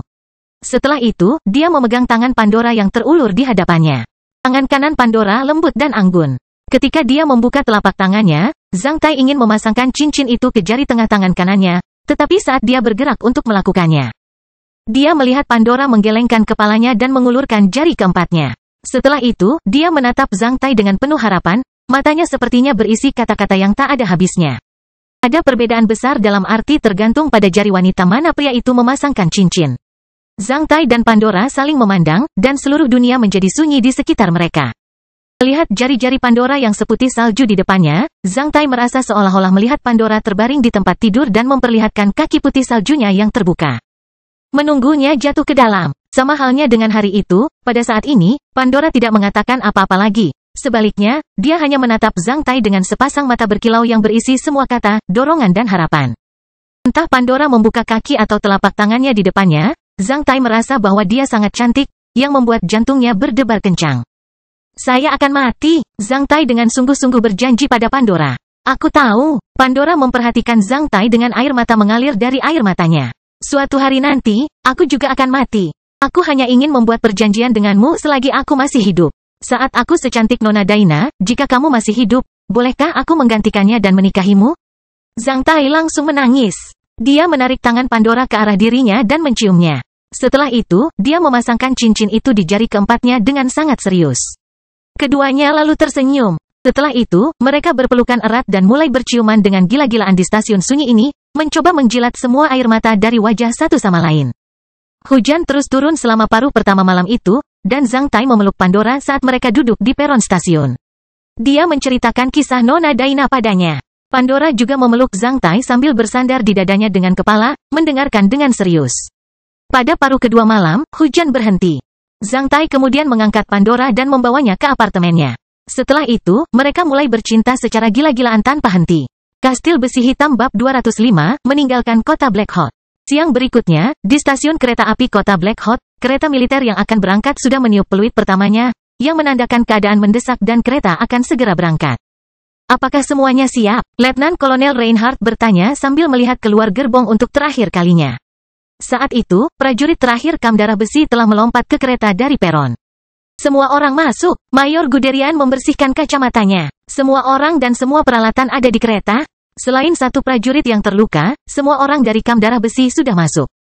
Baiklah, berangkat. Perintah Letnan Kolonel Reinhardt. Pada saat yang sama, dia memikirkan kembali wajah muda Zhang Tai dan merasa sedikit menyesal. Usai meniup peluit ketiga, kereta militer mulai bergerak perlahan. Sayang sekali, Mayor Guderian melepas kacamata berbingkai emasnya dan perlahan membersihkannya dengan selembar kain. Kam Darah Besi secara keseluruhan. Hanya Mayor Guderian dan Letnan Kolonel Reinhardt yang tahu bahwa keluarga Gregory telah memberi Zhang Tai sebotol obat pemulihan tingkat lanjut begitu dia meninggalkan rumah sakit. Jika Zhang Tai menggunakan botol obat itu, dia seharusnya bisa mengikuti langkah-langkah Kam Darah Besi. Namun, Zhang Tai tidak ada di sini, oleh karena itu, Mayor Guderian menghela nafas. Kereta itu dipenuhi perwira militer Kam Darah Besi. Untuk desahan Guderian yang sedikit, tidak ada yang memberikan tanggapan apapun. Sebaliknya, mereka semua diam. Tidak ada yang perlu disesali. Ini mungkin karma antar manusia seperti yang dikatakan oleh Marsekal Lin Changjiang. Reinhardt berkata, tepat sasaran. Kereta melaju kencang. Saat itu, orang-orang yang berada di dalam gerbong perwira militer sepertinya mendengar suara-suara yang semakin keras meneriakkan, ayo, dari gerbong yang membawa tentara biasa di belakang mereka. Letnan Kolonel Reinhardt dan banyak perwira militer penasaran, dan mereka melihat keluar jendela sekali lagi. Semua orang melihat sebuah SUV bergegas keluar dari terowongan dekat peron. Tak lama kemudian, SUV itu menyusul gerbong yang berada di antara bagian tengah dan ujung kereta. Para prajurit Kam Darah Besi di dalam kereta telah membuka pintu dan berteriak keras untuk menyemangati pria berambut hitam yang berdiri di kursi di belakang pengemudi. Dengan perlengkapan militer besar di punggungnya, dia memegang pedang besar. Dengan dorongan, pria itu pertama-tama memasukkan barang bawaannya ke dalam kereta sebelum mengikutinya dengan pedangnya yang menakutkan, membiarkan beberapa tentara memegangnya sejenak. Akhirnya, dia melompat keluar dari SUV seperti harimau ganas dan berguling ke dalam gerbong kereta. Terkena bom daging ini, beberapa tentara berteriak dengan sedih. Mendengar teriakan itu, semua prajurit yang menyemangatinya dari gerbong lain tertawa terbahak-bahak. Pada menit terakhir, Zhang Tai telah tiba. 5 menit kemudian, dengan agak malu, Zhang Tai muncul di gerbong perwira militer tempat Letnan Kolonel Reinhardt berada. Bos, Zhang Tai, Letnan 2, pemimpin peleton ketiga. Kompi kelima telah pulih, aku meminta untuk kembali ke pasukanku. Berdiri di depan Reinhardt, Zhang Tai memberi hormat militer kepada bos Kam Darah Besi. Sepakat, Reinhardt memperlihatkan seulas senyuman di sudut mulutnya. Melihat pemuda di hadapannya ini, dia tiba-tiba merasa sangat bahagia. Apakah kamu sudah pulih? Ya, Zhang Tai menepuk dadanya. Sudah beberapa hari berlalu, tapi karena sesuatu, aku kembali beberapa hari kemudian. Benda apa? Karena agak serius, Kepala Staf Guderian bertanya. Kepala Staf, kamu tahu kalau aku baru saja disunat. Aku sudah menahan diri selama lebih dari 10 tahun dan pacar-pacarku tidak bisa menunggu lebih lama lagi. Tapi itu tidak nyaman untuk dilakukan. Dikam, Zhang Tai menjadi sedikit malu. Bajingan, setelah mengumpat pada Zhang Tai, Mayor Guderian tidak bisa menahan diri untuk tertawa. Tentu saja dia tahu bagaimana Zhang Tai mendapat julukan Letnan 2 Mumi. Pada saat yang sama, semua perwira militer lainnya di gerbong itu juga tertawa terbahak-bahak. Zhang Tai lalu duduk. Ketika dia melihat kota Black Hot semakin kecil, banyak pemikiran terlintas di benaknya. Saat ini, di rumah, Alice sedang memegang kotak hadiah halus yang dikemas dalam kertas paket biru, yang dibawa oleh Pandora dan Beverly atas permintaan Zhang Tai. Dia melihat mereka berdua dengan ekspresi penasaran. Apa isinya? Dia bertanya pada Pandora. Buka saja. Pandora tersenyum, menyemangatinya. Alice kemudian membuka kotak hadiah luar berwarna biru. Seperti gadis-gadis lainnya, saat dia melihat logo Ni, Dis dan Milan serta bunganya, dia juga berseru. Saat barang-barang ini disatukan, setiap gadis pasti menyukainya. Alice kemudian membuka 2 kotak di dalamnya. Kotak yang lebih besar berisi 1 set pakaian dalam berwarna biru yang indah, sedangkan kotak yang lebih kecil berisi cincin mahal dengan batu safir besar di atasnya. Selama seminggu terakhir, suasana hati Alice sedang buruk. Namun, karena dipenuhi dengan kenikmatan yang begitu besar, dia langsung tersenyum sesegar bunga. Apakah Zhang Tai yang memintamu membawanya ke sini? Mata Alice tertuju pada 2 benda di tangannya, dia sangat menyukainya. Siapa lagi selain dia? Kenapa dia tidak datang ke sini sendiri? Wajahnya memerah, Alice mendekatkan pakaian dalam berwarna biru itu ke tubuhnya dan merasa itu sangat serasi. Bajingan itu, pembunuh wanita, yang hanya tahu cara membuat gadis bahagia. Dia tidak tahu bagaimana menghadapimu, oleh karena itu dia meminta kami mengirimkannya kepadamu. Kata Pandora dengan tenang. Di mana dia? Gerakan Alice menjadi sedikit kaku. Pergi ke Kalur. Dia seharusnya sudah berada di kereta militer sekarang. Kam Darah Besi, tempat dia berada, dikirim untuk bergabung dalam perang antara Kekaisaran Norman dan Dinasti Matahari di Kalur sebagai garda depan divisi nomor 39, kata Beverly sedih. Wajah Alice langsung menjadi pucat. Apakah dia mengatakan sesuatu untukku sebelum dia pergi? Suara Alice sedikit bergetar. Dia telah mengukir apa yang ingin dia katakan di cincinmu. Memikirkan kata-kata di cincin jari dengan batu delima yang dihadiahkan Zhang Tai padanya, Beverly mulai menitikkan air mata. Begitu banyak orang yang menyumpahinya sebagai perempuan jalang, laki-laki atau perempuan, namun, hanya Zhang Tai yang tahu bahwa dia semurni batu delima. Dengan pria baik seperti Zhang Tai, Beverly merasa puas, tidak peduli apakah dia bisa tinggal bersama Zhang Tai di masa depan. Semoga kamu lebih bahagia daripada laut. Zhang Tai mengambil cincin itu, Alice akhirnya melihat sebaris kata di punggungnya. Dia pikir dia bisa melihat senyum Zhang Tai lagi. Itu adalah pria yang benar-benar memperlakukannya dengan baik, pria yang akan marah saat melihat dia dikejar oleh sekelompok serigala liar. Pria yang akan menggunakan tubuhnya sendiri untuk melindunginya dari sambaran petir di saat yang paling berbahaya. Ketika dia meneteskan air mata di hadapan pria itu untuk pertama kalinya. Pria itu mengendalikan keserakahannya pada saat yang paling kritis dan diam-diam mengenakan celananya untuknya, meninggalkan barang yang paling berharga untuknya. Alice tidak membayangkan bahwa ini mungkin akan menjadi pertemuan terakhirnya dengan Zhang Tai. Ketika dia akan pergi, dia meminta orang-orang mengirimkan cincin penuh kebahagiaan ini kepadanya bersama dengan satu set pakaian dalam yang cocok yang dipilihnya. Alice kemudian menangis dengan keras sebelum bergegas keluar dari rumahnya dan berlari menuju stasiun kereta. Dia ingin melihat pria itu untuk terakhir kalinya, namun, pada akhirnya dia gagal mengejar kereta militer itu. Pada saat ini, di tempat lain di kota Black Hawk, Barley, Hista, Dou, Baghdad, dan Lei telah mengambil apa yang tersisa dari Zhang Tai untuk mereka. Itu adalah kotak kulit berisi 600 koin emas dan surat Zhang Tai untuk mereka. Surat itu berbunyi sebagai berikut, "Saudaraku, aku akan berangkat ke Kalur. Kalian adalah saudara-saudaraku. Begitu juga dengan saudara-saudara dari Kam Darah Besi. Mereka siap mengorbankan dirinya untukku, jadi aku hanya bisa mengorbankan diriku untuk mereka. Saya tidak ingin menjadikan ini seperti surat wasiat. Tapi terkadang, saya harus mengatakan yang sebenarnya. Karena aku bukan Tuhan, ada juga kemungkinan bagiku untuk tidak kembali.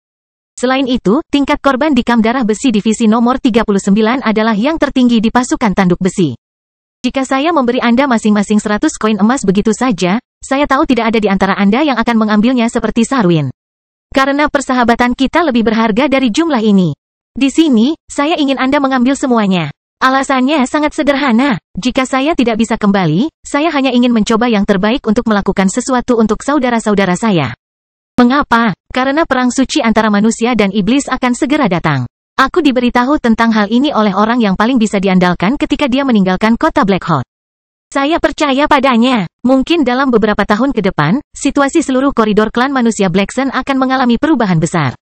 Karena kota Black Hawk tidak akan aman, kamu harus merencanakan untuk meninggalkan tempat ini sesegera mungkin. Jika saya mempunyai kemampuan, saya akan berbuat lebih banyak untuk Anda, tapi mohon maafkan saya hanya bisa melakukan ini. Uang ini akan menjadi kompensasi saya atas jumlah koin yang telah saya rampas dari Anda di awal. Sebelumnya, aku punya banyak kata untuk diucapkan, tapi aku tidak tahu bagaimana mengatakannya.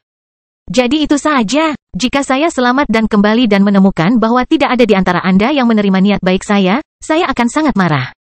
Aku bersumpah akan menghajar siapapun yang melakukan itu. Hista, sebaiknya kamu tidak mengambil uang ini untuk wanita. Anda harus lebih memikirkan bagaimana cara melarikan diri bersama wanita Anda. Dou, kamu tidak terlihat seperti orang yang pandai menghasilkan uang atau membelanjakan uang. Jika kamu kesulitan, jangan lupa bernegosiasi dengan Barley si brengsek itu. Dia tidak akan membiarkanmu menderita kerugian.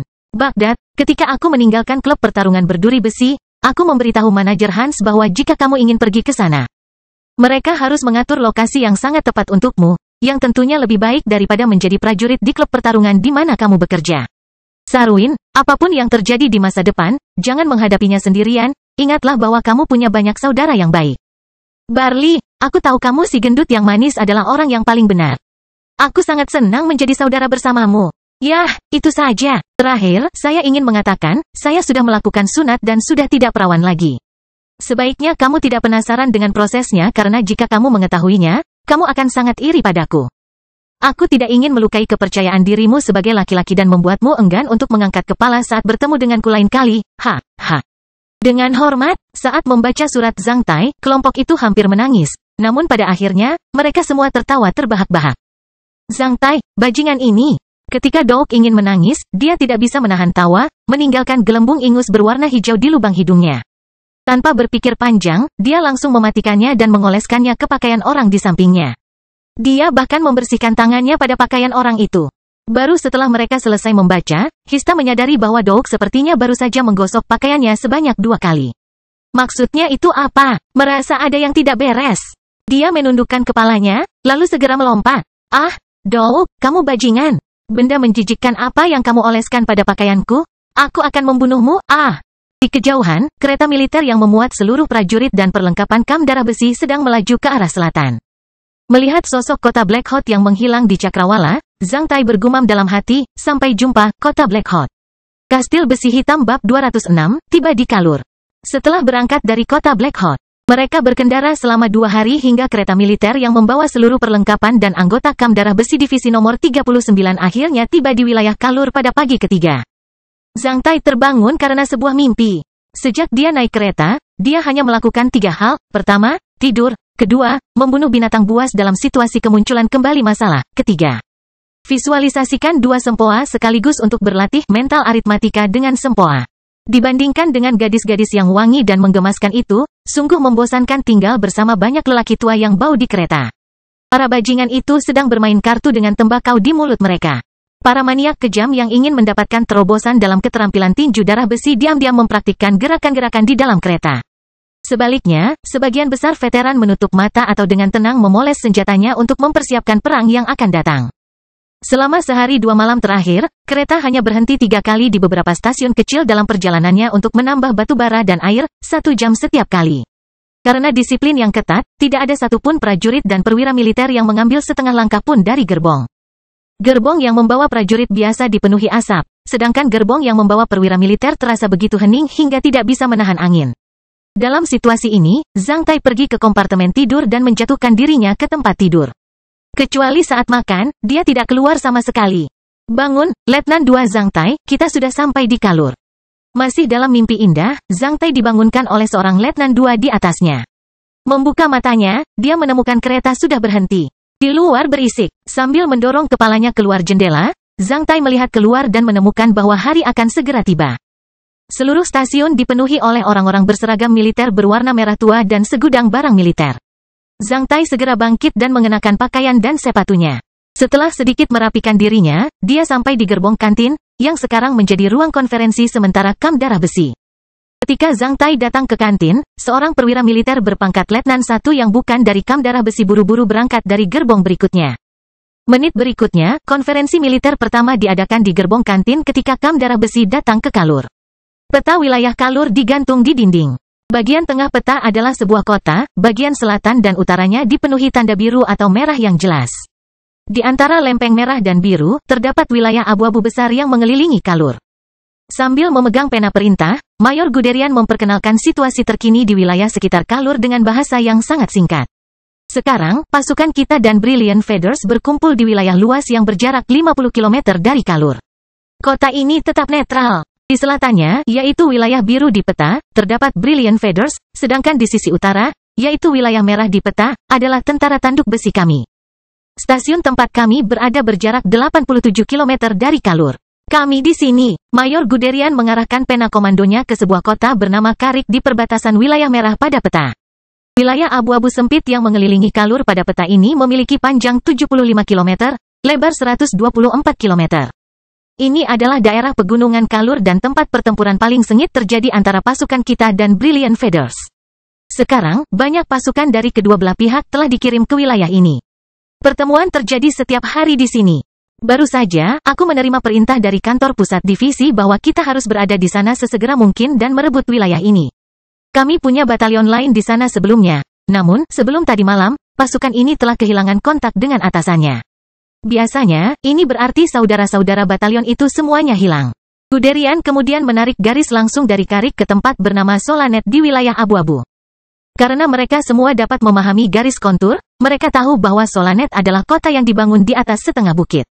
Guderian kemudian menggambar garis dan lingkaran pada peta menggunakan pena perintahnya dan memberitahu orang lain apa yang harus dilakukan selanjutnya. Tugas pertama kami adalah merebut kembali tempat ini. Selain itu, kami harus terus bergerak selama 2 minggu di wilayah yang menuntut ini yang luasnya setidaknya 100 km persegi dan membersihkan 3 pangkalan musuh. Dalam 2 minggu ke depan, kami akan memberikan yang terbesar menyerang pasukan dinasti matahari di wilayah ini. Dalam tugas ini, kami hanya dapat mengonsumsi perbekalan kami sendiri dan tidak mendapat keringanan. 14 hari kemudian, kami dapat kembali ke kastil pertarungan nomor 4 tentara tanduk besi dekat Kalur untuk melakukan rekondisi.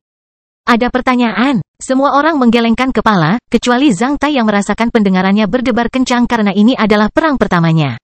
Tak disangka, sesampainya di Kalur, tanpa meneguk air sedikit pun, mereka diserahi tugas, tidak ada waktu untuk buffering sama sekali. Baiklah, peta pertempuran akan dikirimkan ke masing-masing kompi. Jika tidak ada masalah, kalian punya waktu 5 menit untuk bersiap. Setelah itu, kita harus turun dari kereta dan mengumpulkan tim untuk berangkat. Semua perwira militer kemudian tiba-tiba berdiri dan pergi untuk menyampaikan tugas ke kompinya masing-masing. Dalam 5 menit berikutnya, Zhang Tai mengenakan set baju besi ringan Letnan Sharp Arrow Type B yang diproduksi oleh Kekaisaran Norman untuk pertama kalinya.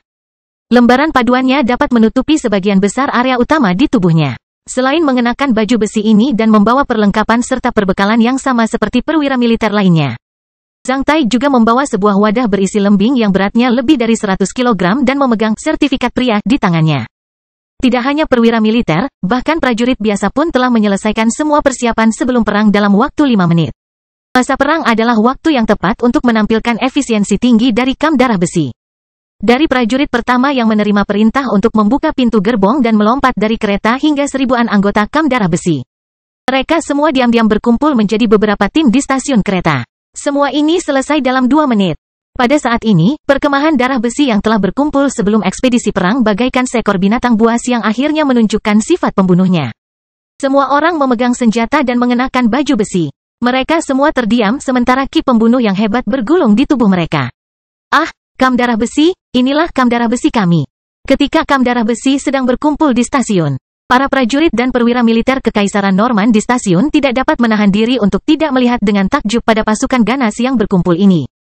Divisi yang mana? Kudengar itu kam darah besi divisi nomor 39. Ah, apa itu kam darah besi yang dipimpin oleh Reinhardt gila itu? Seseorang berseru. Bagus sekali, perkemahan darah besi itu pasti akan memberikan pelajaran yang berat kepada para bajingan itu. Seseorang menjadi bersemangat. Mendengar diskusi tersebut, Zhang Tai mengetahui bahwa bos Reinhardt terkenal di seluruh pasukan tanduk besi. Siapa pria yang memegang benda menakutkan itu dan membawa setumpuk lembing yang berat? Aku tidak tahu, tapi sepertinya dia sangat tajam. Zhang Tai tidak membayangkan bahwa dengan hanya berdiri di antara para prajurit ia akan menarik perhatian banyak orang. Namun, karena ini adalah pertama kalinya dia berpartisipasi dalam perang, Zhang Tai hanya merasa gugup, tidak ingin pamer sama sekali. Merancang. Segera setelah auman bos Reinhardt, semua saudara di kam darah besi mulai bergerak dan berlari keluar dari stasiun. Saat mereka meninggalkan stasiun, Zhang Tai mengerti mengapa mereka diperintahkan berjalan menuju Solanet. Di kota perbatasan tempat mereka turun dari kereta, hampir setengah bangunan hancur akibat perang. Ubin dan dinding yang rusak terlihat di mana-mana. Bangunan-bangunan telah terbakar berkeping-keping sementara jalan-jalan rusak parah. Akibatnya, kendaraan lapis baja yang hanya bisa memainkan peran terbesarnya di dataran dan serangan kelompok menjadi tidak berguna di daerah pegunungan yang mengelilingi wilayah Kalur. Kota itu dipenuhi tentara berseragam militer Kekaisaran Norman berwarna merah tua. Tidaklah aneh bagi 1000 orang kam darah besi yang bergegas keluar dari stasiun kereta. Setelah pasukan kam darah besi berlari menjauh dari stasiun kereta api, mereka segera lari keluar kota dan memasuki alam liar hanya dalam beberapa menit. Solanet setidaknya berjarak 25 km dari sini. Baru sekarang Zhang Tai menyadari bahwa sangatlah bodoh jika menggunakan pedang berat ini sebagai senjata tempur utamanya. Pedang berat itu beserta wadah lembing di punggungnya, serta beberapa peralatan lainnya, membuat Zhang Tai membawa setengah ton peralatan bersamanya. Dan semua itu harus dibawa sambil harus berlari sejauh 25 km sebelum ikut berperang. Bahkan jika Zhang Tai memiliki kekuatan 9 serigala, dia masih merasa sedikit lelah dengan intensitas tinggi ini. Lagi pula, membawa beban bukanlah keuntungan bagi serigala liar. Namun, saat ini, Zhang Tai harus mengertakkan gigi untuk bertahan dan mengumpulkan keberaniannya untuk dirinya sendiri. Sebelum pasukan memasuki daerah pegunungan, seekor kavaleri yang menunggangi binatang bertanduk besi melesat keluar dari belakang pasukan dan memberikan silinder logam berisi perintah kepada komandan batalion Reinhardt yang berada di depan. Setelah itu, kavaleri dengan cepat pergi. Menurut laporan dari saudara-saudara pramuka kita, para bajingan dari dinasti Sun itu memenggal kepala semua saudara batalion kita di Solanet dan menumpuk mereka semua di lantai lumbung. Tidak ada yang selamat, termasuk yang terluka dan pengungsi. Menurut perintah terbaru dari markas divisi, juga tugas terbaru kami di Kamp Darah Besi, kami akan membunuh semua bajingan dinasti Matahari yang menduduki Solanet. Jangan biarkan satu pun dari mereka lolos. Komandan Batalion Reinhardt menggeram penuh pembunuhan. Membunuh mereka semua, membunuh mereka semua. Darah semua orang di perkemahan Darah Besi mendidih. Kastil Besi Hitam Bab 207, Pertempuran Pertama. Menduduki Solanet dan membunuh semua prajurit dinasti Matahari di Solanet adalah dua tugas dengan kesulitan yang sangat berbeda. Di mata para pengambil keputusan di Angkatan Darat, tidak ada pertanyaan apakah Kamp Darah Besi Divisi nomor 39 dapat menyelesaikan tugas ini, atau berapa harga yang harus dibayar untuk mencapainya. Ketika seluruh batalion tentara tanduk besi dibunuh oleh pasukan dinasti Matahari di Solanet, kepala mereka dipenggal dan ditumpuk di lantai lumbung di dekatnya. Tentara tanduk besi juga harus memenggal kepala semua prajurit dari dinasti Matahari yang menempati area ini dan menumpuknya di lantai lumbung. Sederhana saja, tidak peduli berapa banyak orang yang akan dikorbankan, mereka harus menyelesaikan tugas ini. Umumnya penguasa kerajaan Norman dan dinasti Matahari sedang bergulat di wilayah Kalur, hal ini terlihat dari konflik antar kolonel dan pertarungan jarak dekat antar banyak prajurit. Ini adalah pertama kalinya seluruh prajurit batalion tentara tanduk besi dibunuh oleh dinasti Sun di zona pertempuran. Untuk mencapai pengerahan ini, jumlah prajurit yang harus digunakan dinasti Sun untuk mengepung dan menyerang setidaknya 2 kali lebih besar jika dibandingkan dengan kekuatan tentara tanduk besi. Pada saat ini, keuntungan yang dimiliki tentara dinasti Matahari dengan jumlah yang melebihi kekaisaran Norman di wilayah Kalur mulai menonjol. Bahkan jika itu hanya pertemuan skala kecil atau pertempuran kecil antara dua batalion. Kelompok yang memiliki lebih banyak tentara dapat dengan mudah mendapatkan keuntungan kecil dan mengambil inisiatif. Apa yang terjadi di Solanet hanyalah contoh dari masalah yang dihadapi kerajaan Norman di wilayah Kalur. Oleh karena itu, Kamp Darah Besi harus menghajar para prajurit bulu cemerlang dengan ganas. Dengan cara ini, mereka harus meningkatkan moral seluruh divisi. Karena pemusnahan sangat berbeda dengan pendudukan, rencana pertempuran juga harus disesuaikan. Mayor Guderian memutuskan untuk melancarkan serangan Kamp Darah Besi dari selatan Solanet, bukan dari utara. Setelah membuat lingkaran, Kamp Darah Besi akan melancarkan serangan dari belakang musuhnya untuk memotong jalan keluar bagi para bajingan dinasti Matahari yang menduduki Solanet. Penyesuaian ini sederhana, sengit, dan tegas. Menghadapi serangan dari selatan, pasukan dinasti Matahari di Solanet hanya bisa melawan Kamp Berdarah Besi dengan putus asa. Tidak ada kesempatan bagi mereka untuk melarikan diri ke utara. Karena medannya, mereka juga akan kesulitan melarikan diri ke timur dan barat. Namun, jika strategi ini diterapkan, Kamp Darah Besi juga akan menghadapi ancaman besar. Saat mereka menemui jalan buntu dengan pasukan dinasti Matahari di Solanet, tidak mampu membunuh orang-orang itu sekaligus. Jika satu pasukan musuh lagi muncul di belakang mereka, Kamp Darah Besi akan dikepung oleh musuhnya dan hanya bisa bereaksi secara pasif. Tentu saja kemunculan Kamp Darah Besi di selatan Solanet akan mengejutkan musuh, namun di saat yang sama, Kamp Darah Besi akan menempatkan dirinya dalam lingkaran pengepungan yang bisa dengan mudah ditutup oleh musuh. Rencana ini kelihatannya agak gila karena hanya sedikit komandan yang mau terjun ke dalam lingkaran pengepungan musuh untuk berperang, namun, Komandan Batalion Reinhardt adalah salah satu yang gila. Saat Mayor Guderian mengusulkannya, Reinhardt segera mengadopsinya tanpa ragu sedikit pun. Karena harus mengambil jalan memutar, ketika Kamp Darah Besi tiba di tempat yang ditentukan, mereka telah berjalan lebih dari 10 km di jalan pegunungan.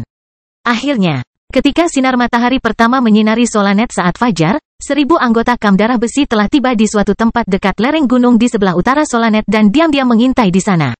Tempat ini berjarak kurang dari 1 km dari Solanet. Setelah melakukan perjalanan cepat sejauh lebih dari 30 km, Kamp Darah Besi diam-diam mengintai di pintu masuk Solanet. Mereka bersembunyi di hutan elem. Meskipun mereka berjumlah lebih dari 1000 orang, mereka tidak mengeluarkan suara sama sekali. Semua orang setengah jongkok di tanah, istirahat, minum, dan makan, untuk menambah kekuatan fisik secepatnya. Mereka punya waktu 20 menit untuk memulihkan kekuatan fisik mereka.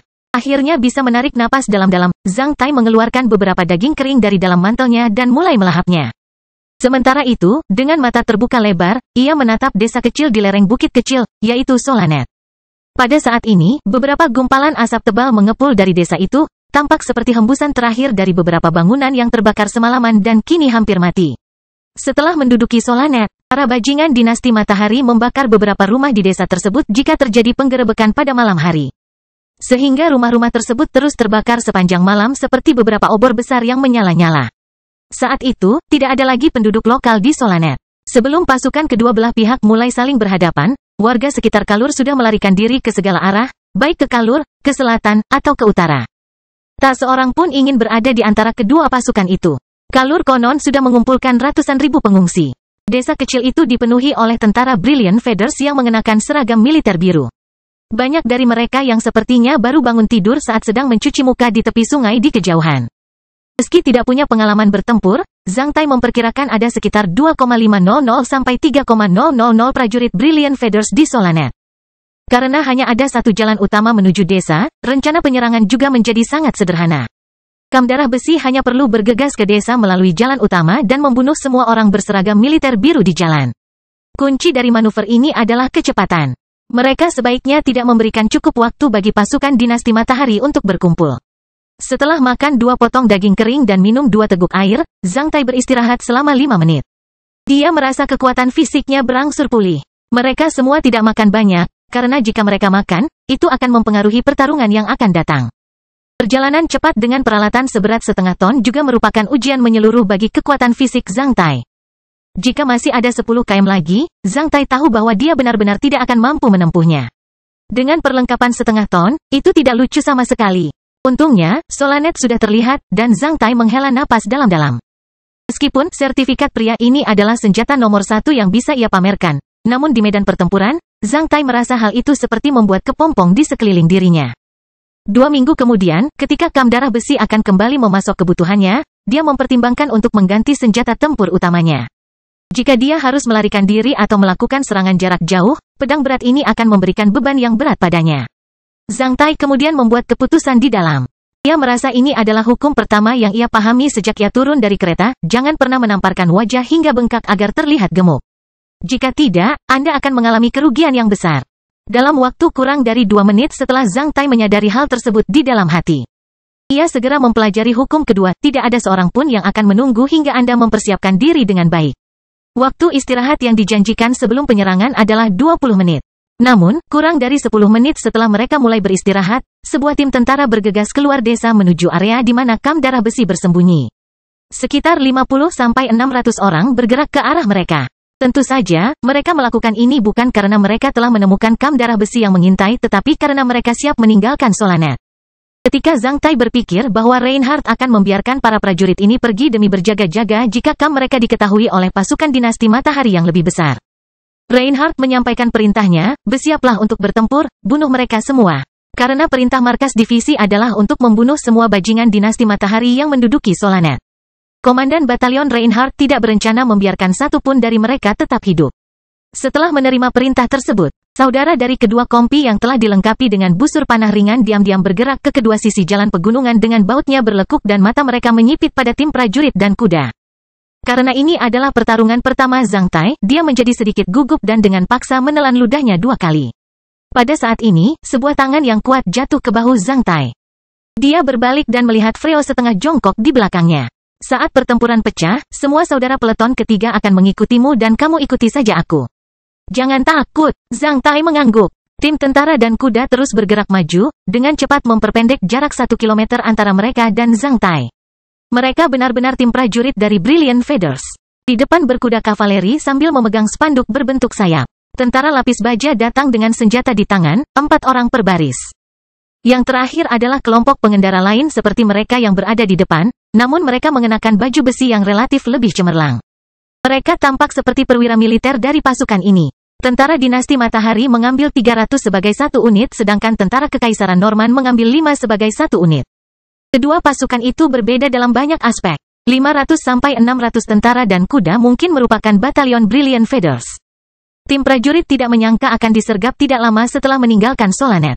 Ketika baut ditembakkan dari hutan elem di kedua sisi jalan, seketika separuh prajurit terluka, menyebabkan lolongan dan tangisan terdengar dalam sekejap. Membunuh mereka semua, Komandan Batalion Reinhardt adalah orang pertama yang bergegas keluar dari hutan elem seperti harimau ganas. Hanya dengan 1 kepalan tangan, dia meninju seorang prajurit kavaleri yang tidak stabil karena kudanya yang kebingungan menjadi potongan-potongan daging dan besi, dan mengirimnya terbang kembali ke udara. Menyebabkan sejumlah besar prajurit dinasti matahari jatuh ke tanah. Para prajurit Kam Darah Besi semuanya melompat keluar dari hutan elem seperti harimau ganas dan langsung memotong tim yang terdiri dari 500-600 orang menjadi beberapa bagian. Senjata tempur utama Letnan 1 Freo adalah 2 buah kapak besar berbilah ganda yang berbentuk seperti roda. Ketika pria kekar, tangguh, dan botak itu menganyam kapak besarnya, dia tampak seperti penggiling daging berbentuk manusia yang akan menggiling semua prajurit dinasti matahari begitu dia menyentuhnya. Dalam jangka waktu sekejap, Letnan 1 Freo telah membuka jalan berdarah sepanjang lebih dari 10 meter sebelum Zhang Tai. Kastil Besi Hitam Bab 208, Pertarungan. Dalam serangan dengan keunggulan jumlah absolut di sisinya, menghadapi tim yang kekuatan tempurnya telah dilemahkan sepertiganya oleh gelombang baut pertama. Saat Zhang Tai bergegas keluar dari hutan elem bersama saudara-saudaranya, bahkan sebelum dia melakukannya membunuh siapapun, perang hampir berakhir. Ini sama sekali bukan pertarungan. Ini lebih seperti pembantaian. Menyadari apa yang terjadi di sini, pasukan dinasti matahari yang ditempatkan di Solanet telah membunyikan klakson pertempuran dalam keadaan darurat. Segera setelah itu, seluruh Solanet mulai bergolak dengan aksi membunuh mereka. Mendengar beberapa tentara Kam Darah Besi berteriak dengan keras, Zhang Tai berbalik dan melihat ke kejauhan. Dia kemudian melihat 2 perwira militer di ujung barisan. Sadar bahwa mereka berada dalam skenario yang buruk, kedua perwira militer itu dengan paksa memukul kudanya untuk melarikan diri menuju Solanet. Beberapa tentara Kam Darah Besi mengejar mereka. Namun, jarak di antara mereka semakin jauh. Beberapa tentara bahkan mengangkat busur ringan mereka dan menembak ke arah mereka, tetapi bautnya menabrak armor baja di punggung mereka dan jatuh ke tanah dengan suara ding-ding. Karena kuda-kuda itu juga memakai baju besi, karena jarak yang jauh, petir bahkan tidak bisa melukai mereka. Dalam sekejap mata, kedua perwira militer dinasti matahari itu berada 100 langkah di depan semua orang. Bahkan Komandan Batalion Reinhardt tidak dapat menghadapi mereka. Ketika semua orang mengira kedua ikan itu akan melarikan diri, Zhang Tai pamer. Sejak dia bergabung dengan Kam Darah Besi hingga sekarang, ini adalah pertama kalinya seluruh anggota menyaksikan bagaimana Letnan 2 Mumi yang legendaris ini melancarkan serangan. Bayangan tombak melintas di mata yang lain. Hampir di saat yang bersamaan, seorang perwira militer dinasti matahari yang berada 100 langkah jauhnya mengeluarkan jeritan nyaring. Biarpun dia mengenakan 1 set armor baja tebal, dia masih bisa ditembus oleh lembing yang berat. Akibatnya, dia langsung terjatuh dari kudanya. Mendengar pekikannya yang melengking, pria di depannya pun kaget. Dia kemudian melihat ke belakang sementara lembing lain turun ke arahnya dari langit. Tanpa mengerang, seluruh tubuhnya ditembus oleh misil Zhang Tai dan dia pun terjatuh dari kudanya. Ya, semua prajurit Kam Darah Besi meledak, dan segera meningkatkan semangat mereka sekali lagi. Membunuh mereka semua. Setelah menggeram, semua orang bergegas ke Solanet yang jaraknya kurang dari 0,5 km. Setelah melakukan perbuatan baik di medan perang untuk pertama kalinya, darah Zhang Tai mulai mendidih. Melihat Komandan Batalion Reinhardt dan perwira militer lainnya bergegas ke depan para prajurit, Zhang Tai pun mengumpulkan keberaniannya. Setelah berteriak, bunuh mereka semua. Dia mengeluarkan pedang tempur seberat 300 kg sambil masih membawa wadahnya yang tidak memiliki 2 lembing di bagian belakang, dan bergegas menuju Solanet bersama dengan anggota Kam lainnya. Pasukan militer Brilliant Feathers juga merespon dengan sangat cepat. Saat lebih dari 1.000 orang dan kuda dari Kam Darah Besi bergegas masuk ke desa, lebih dari 1.000 orang telah berkumpul di dalam. Komandan lawan juga memimpin 1.000 orang untuk bergegas keluar, dengan tujuan untuk melakukan bentrokan sengit dengan Kam Darah Besi. Saat ini, hanya pasukan yang berkumpul yang dapat menggunakan kekuatan tempur terbesar mereka. Karena komandan lawan juga mengetahui prinsip ini, saat Kam Darah Besi menyerbu masuk, dia sudah melihat dengan jelas jumlah prajurit dan kuda dari Kam Darah Besi. Jumlah ini sedikit lebih tinggi dari yang mereka hilangkan kemarin. Tapi saat dia berhasil mengumpulkan pasukan Brilliant Feathers di desa ini, jumlah dia akan melebihi kekaisaran Norman. Bahkan jika pihaknya digerebek, komandan lawan masih memiliki kepercayaan diri untuk menjadi orang terakhir yang tersenyum. Keyakinan komandan lawan berubah menjadi panik ketika melihat totem pertempuran Ki yang besar dan berdarah di belakang Komandan Batalion Reinhardt ketika kedua pasukan hendak saling bertabrakan. Ini juga pertama kalinya Zhang Tai melihat totem pertempuran Ki Reinhardt. Itu adalah ular piton berdarah yang menyebarkan api seperti neraka kemana-mana. Secara umum, setelah seseorang memasuki LV6 dan menjadi seorang petarung, orang lain dapat mengetahui kekuatan dan level bertarung pribadinya hanya dari totem battle Ki miliknya. Pejuang LV6 memiliki laba-laba hitam, petarung LV7 memiliki kelabang, petarung LV8 memiliki ular piton, sedangkan petarung LV9 memiliki kalajengking berdarah. Totem pertempuran Ki ini adalah simbol kekuatan dan level bertarung para pejuang di dunia manusia. Zhang Tai telah melihat totem pertempuran Ki berkali-kali. Dia pertama kali melihatnya di tubuh Kapten Kerlin. Baru-baru ini, dia juga melihat totem pertempuran Ki milik ayah Gleis yang sudah meninggal. Meskipun kedua totem memiliki pola yang berbeda, warnanya sama, hitam. Di kota Black Hot, Zhang Tai belum melihat totem Battle Ki dengan warna lain. Begitulah yang terjadi sampai dia melihat milik Reinhardt. Totem Battle Key milik Reinhardt tidak hanya segar seperti darah, tapi juga terlihat cukup berwibawa. Selain itu, ular piton besar itu menyebarkan api ke segala arah. Ini adalah manifestasi paling langsung dari ki pertempuran darah besi. Selain totem yang berubah dari hitam pertempuran ki biasa menjadi merah, seluruh totem menyebarkan api yang menggelinding seperti api neraka. Ini jelas merupakan simbol eksklusif dari pertarungan darah besi ki. Pasukan berjumlah sekitar 1000 orang yang dipimpin oleh seseorang yang telah membentuk ki pertempuran darah besi jelas merupakan pasukan merek dari divisi kerajaan Norman. Komandan lawan akhirnya mengerti siapa yang dia hadapi. Dia pun langsung menjawab. Oleh karena itu, ketika Reinhardt meledakkan totem ki pertarungan darah besinya yang menyala-nyala. Totem ki pertarungan kalajengking berdarah biru es yang besar juga meletus hampir pada saat yang bersamaan, yang juga bukan ki pertempuran biasa. Segera setelah itu, sejumlah besar totem pertempuran ki muncul dari belakang, besar dan kecil. Semuanya berwarna hitam atau abu-abu, jadi di seluruh medan perang, totem pertempuran ki yang paling menarik adalah ular piton berdarah dan kalajengking berdarah biru es yang besar. Ada lebih banyak totem di pasukan dinasti matahari dibandingkan di kekaisaran Norman. Saat melihat kalajengking besar berwarna biru es itu, Reinhardt sepertinya menyadari mengapa batalion kekaisaran Norman itu dimusnahkan oleh lawan. Totem Battle Key biru es adalah hasil setelah para bajingan dinasti matahari itu membentuk Sky Battle Key mereka, yang merupakan Battle Key terbaik di negara mereka. Oleh karena itu, pemimpin dinasti bulu cemerlang matahari juga bukan orang biasa. Kalajengking berdarah biru es dan ular piton yang menyala segera melaju dan meninggalkan pasukannya sendiri. Sebelum pasukan mereka yang lain saling bertabrakan, mereka melakukan tabrakan yang dahsyat terlebih dahulu. Ledakan, retakan besar muncul dari tempat keduanya bertemu seperti kereta yang saling bertabrakan setelah mencapai kecepatan tertinggi. Ledakan lubang besar dengan diameter lebih dari 2 meter di padang rumput di bawah kaki mereka. Pada saat yang sama, Zhang Tai merasakan angin kencang bertiup ke arahnya. Dia merasakan tanah di bawah kakinya bergetar 2 kali dan melihat 2 sosok terbang kembali sambil mengeluarkan darah di udara.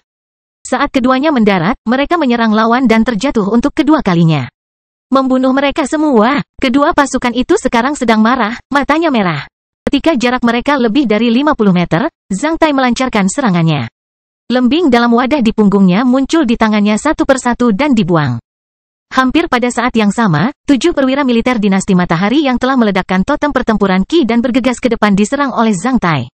5 di antaranya memiliki totem laba-laba hitam, sedangkan 2 lainnya memiliki totem kelabang. Zhang Tai bergerak terlalu cepat tetapi kecepatan lemparannya lebih cepat. Bagi orang-orang LV6 atau LV7, mata mereka bahkan tidak bisa menangkap lembing yang terbang ke arah mereka. Pergerakan mereka sama sekali tidak bisa menandingi kecepatan terbang lembing. Oleh karena itu, mereka semua langsung ditembak mati. Beberapa lembing bahkan bisa menembus 2 orang sekaligus.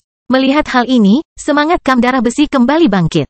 Sebaliknya, moral lawan menjadi rendah. Sebelum kedua pasukan itu jatuh, Zhang Tai sudah membersihkan kontainernya dengan membunuh 7 perwira militer musuh. Dia kemudian membuka kancing wadah lembing dan melemparkannya ke tanah.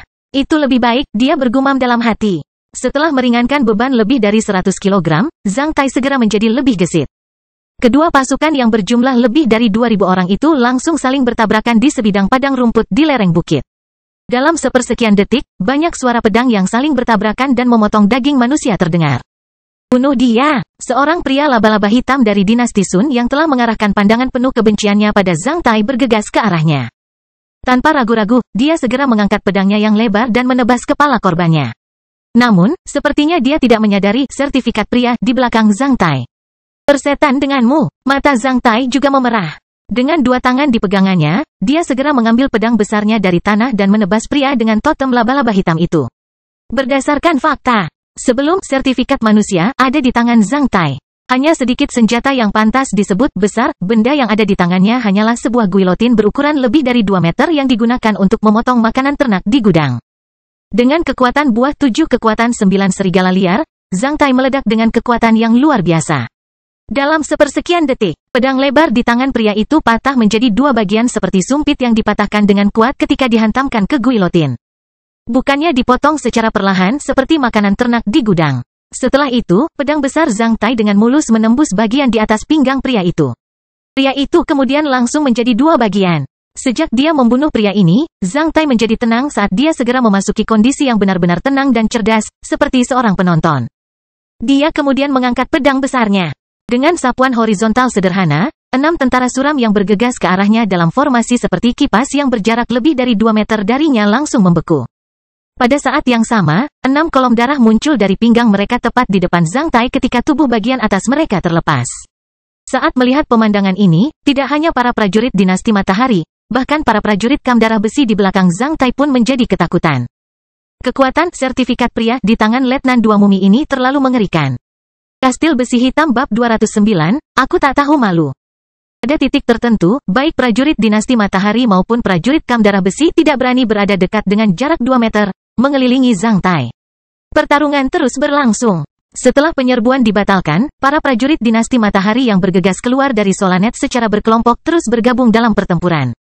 Zhang Tai masih mencoba yang terbaik untuk membunuh musuh-musuhnya sementara pertempuran antara pria dengan totem pertempuran Ki Ular Piton menyala dan pria dengan totem pertempuran Ki Kalajengking Biru es berlanjut. Itu adalah tabrakan antara Ki Pertarungan Darah Besi milik petarung LV8 dan Ki Pertarungan Langit milik petarung LV9. Dibandingkan dengan Zhang Tai, tabrakan itu membuat takut orang lain dalam lingkaran 10 meter. Setelah setiap bentrokan sengit, Reinhardt akan menggeram karena kegembiraan yang tiada habisnya. Di medan perang ini, geraman Reinhardt bisa menutupi teriakan perang orang lain. Satu lagi, satu lagi, satu lagi. Seluruh medan perang bergema dengan geraman seperti singa dari komandan batalion Reinhardt. Mendengar geraman seperti itu, semua prajurit kam darah besi memperoleh kekuatan sementara wajah para prajurit dinasti Matahari mulai memucat. Saat ini, tentu saja, para prajurit dinasti Matahari sudah mengetahui pasukan seperti apa yang mereka hadapi. Pasukan ini 2 kali lebih kuat dari pasukan yang telah mereka musnahkan. Sebagian besar prajurit di batalion umum adalah prajurit LV1 LV5, tetapi di kam darah besi, para prajurit setidaknya adalah veteran LV3. Ini adalah perbedaan yang sangat tajam dalam kekuatan tempur. Beberapa tombak lagi ditusukkan ke arah Zhang Tai. Dia mengayunkan pedang besarnya sekali lagi, mematahkan beberapa tombak sekaligus. Sebelum para prajurit yang kebingungan itu bisa bergerak mundur, Zhang Tai bergegas maju dan menyapu mereka dengan pedang besarnya. Keempat prajurit dinasti Matahari di depannya langsung muncrat darah dari pinggang mereka dan jatuh ke tanah. Zhang Tai sendiri tidak tahu sudah berapa kali dia mengayunkan pedang besarnya, namun perlahan dia mulai mengubah taktik bertarungnya di dalam pikirannya. Meskipun memotong musuh menjadi 2 bagian itu keren, itu membutuhkan kekuatan yang lebih besar untuk menghancurkan armor. Namun biasanya, berdasarkan ukuran dan ketajaman bilah pedang besar tersebut, jika ada yang terkena, luka sedalam 3,5 cm minus 5 cm sudah cukup berakibat fatal. Selama luka ini disebabkan oleh pedang besar, itu akan sangat panjang. Jika luka seperti itu terjadi pada bagian manapun di tubuh bagian atas seseorang, maka akan berakibat fatal, baik horizontal maupun vertikal. Sia-sia membelah seseorang menjadi 2 bagian. Hanya 1/5 sampai 1/3 dari kekuatan yang dia gunakan untuk membelah seseorang menjadi 2 sudah cukup untuk membunuh musuh. Setelah mengganti Zhang Tai mengubah taktik bertarungnya, hanya sedikit orang yang terlihat terpotong menjadi 2 di depannya.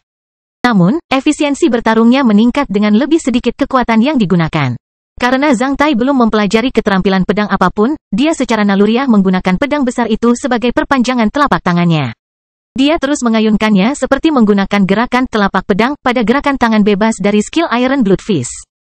Selain memiliki daya tahan serigala liar yang super hebat untuk berlari, Zhang Tai juga memiliki daya tahan serigala liar untuk bertarung. Sulit untuk mengatakan apakah itu karena peningkatan energi spiritualnya, tetapi Zhang Tai merasa bahwa para prajurit dinasti Matahari tidak bergerak cukup cepat. Dia bisa dengan jelas melihat lintasan pergerakan senjata mereka. Saat menghadapi mereka, Zhang Tai punya cukup waktu untuk mempertimbangkan tanggapannya, apakah akan menahan diri, melakukan serangan balik, atau melompat menjauh. Sebelumnya, dia tidak merasakan hal ini, tapi entah kenapa hal itu menjadi jelas di medan perang. Para prajurit ini memiliki kecepatan dan kekuatan yang lebih besar daripada Glice. Mereka lebih berpengalaman dalam bertarung. Namun, dalam pikiran Zhang Tai, para prajurit ini tidak terlalu mengejutkan seperti Glice di tempat latihan di sekolah. Dia tidak tahu bahwa di seluruh medan perang, kecuali Reinhardt, penampilannya hampir menjadi yang terbaik. Usia muda, sosok tampan, pedang tempur besar, kekuatan menakutkan. Keterampilan bertarung sengit dan tajam serta keterampilan melempar lembing yang luar biasa, semua fitur ini dengan mudah membuatnya menarik perhatian. Dia seperti pelangi setelah hujan. Ketika Zhang Tai membunuh pria lain dengan totem laba-laba hitam pertempuran Qi dan 3 prajurit biasa di depannya, sesosok tubuh tinggi muncul di hadapannya. Itu adalah seorang perwira militer dinasti Sun yang tingginya lebih dari 2 meter. Dia sekuat menara besi dan memegang gada yang durinya menyerupai taring serigala dan tongkatnya setinggi dirinya. Sementara totem pertempuran Ki Kelabang bergulir di belakangnya, memperlihatkan dia sebagai petarung LV7. Pria ini berlumuran darah segar sementara gada menakutkan di tangannya hampir seluruhnya dicat merah, potongan daging menggantung di sana. Tak perlu dikatakan lagi, semua itu berasal dari tentara Kekaisaran Norman. Pedang besar dan gada bertaring serigala kemudian saling bertabrakan. Setelah mendengus, mereka berdua mundur. Kamu akan menjadi anjing kulit merah ke-116 dari Kekaisaran Norman yang mati di bawah tongkatku yang bertaring serigala. Aku akan menikmati mengupas kulitmu dan menguburmu ke dalam tanah.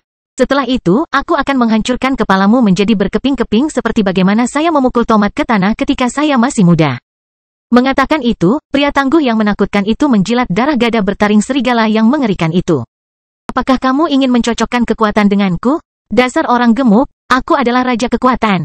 Zhang Tai menjadi marah. Kemarilah, orang yang menjatuhkan senjatanya terlebih dahulu akan menjadi orang yang benar-benar idiot.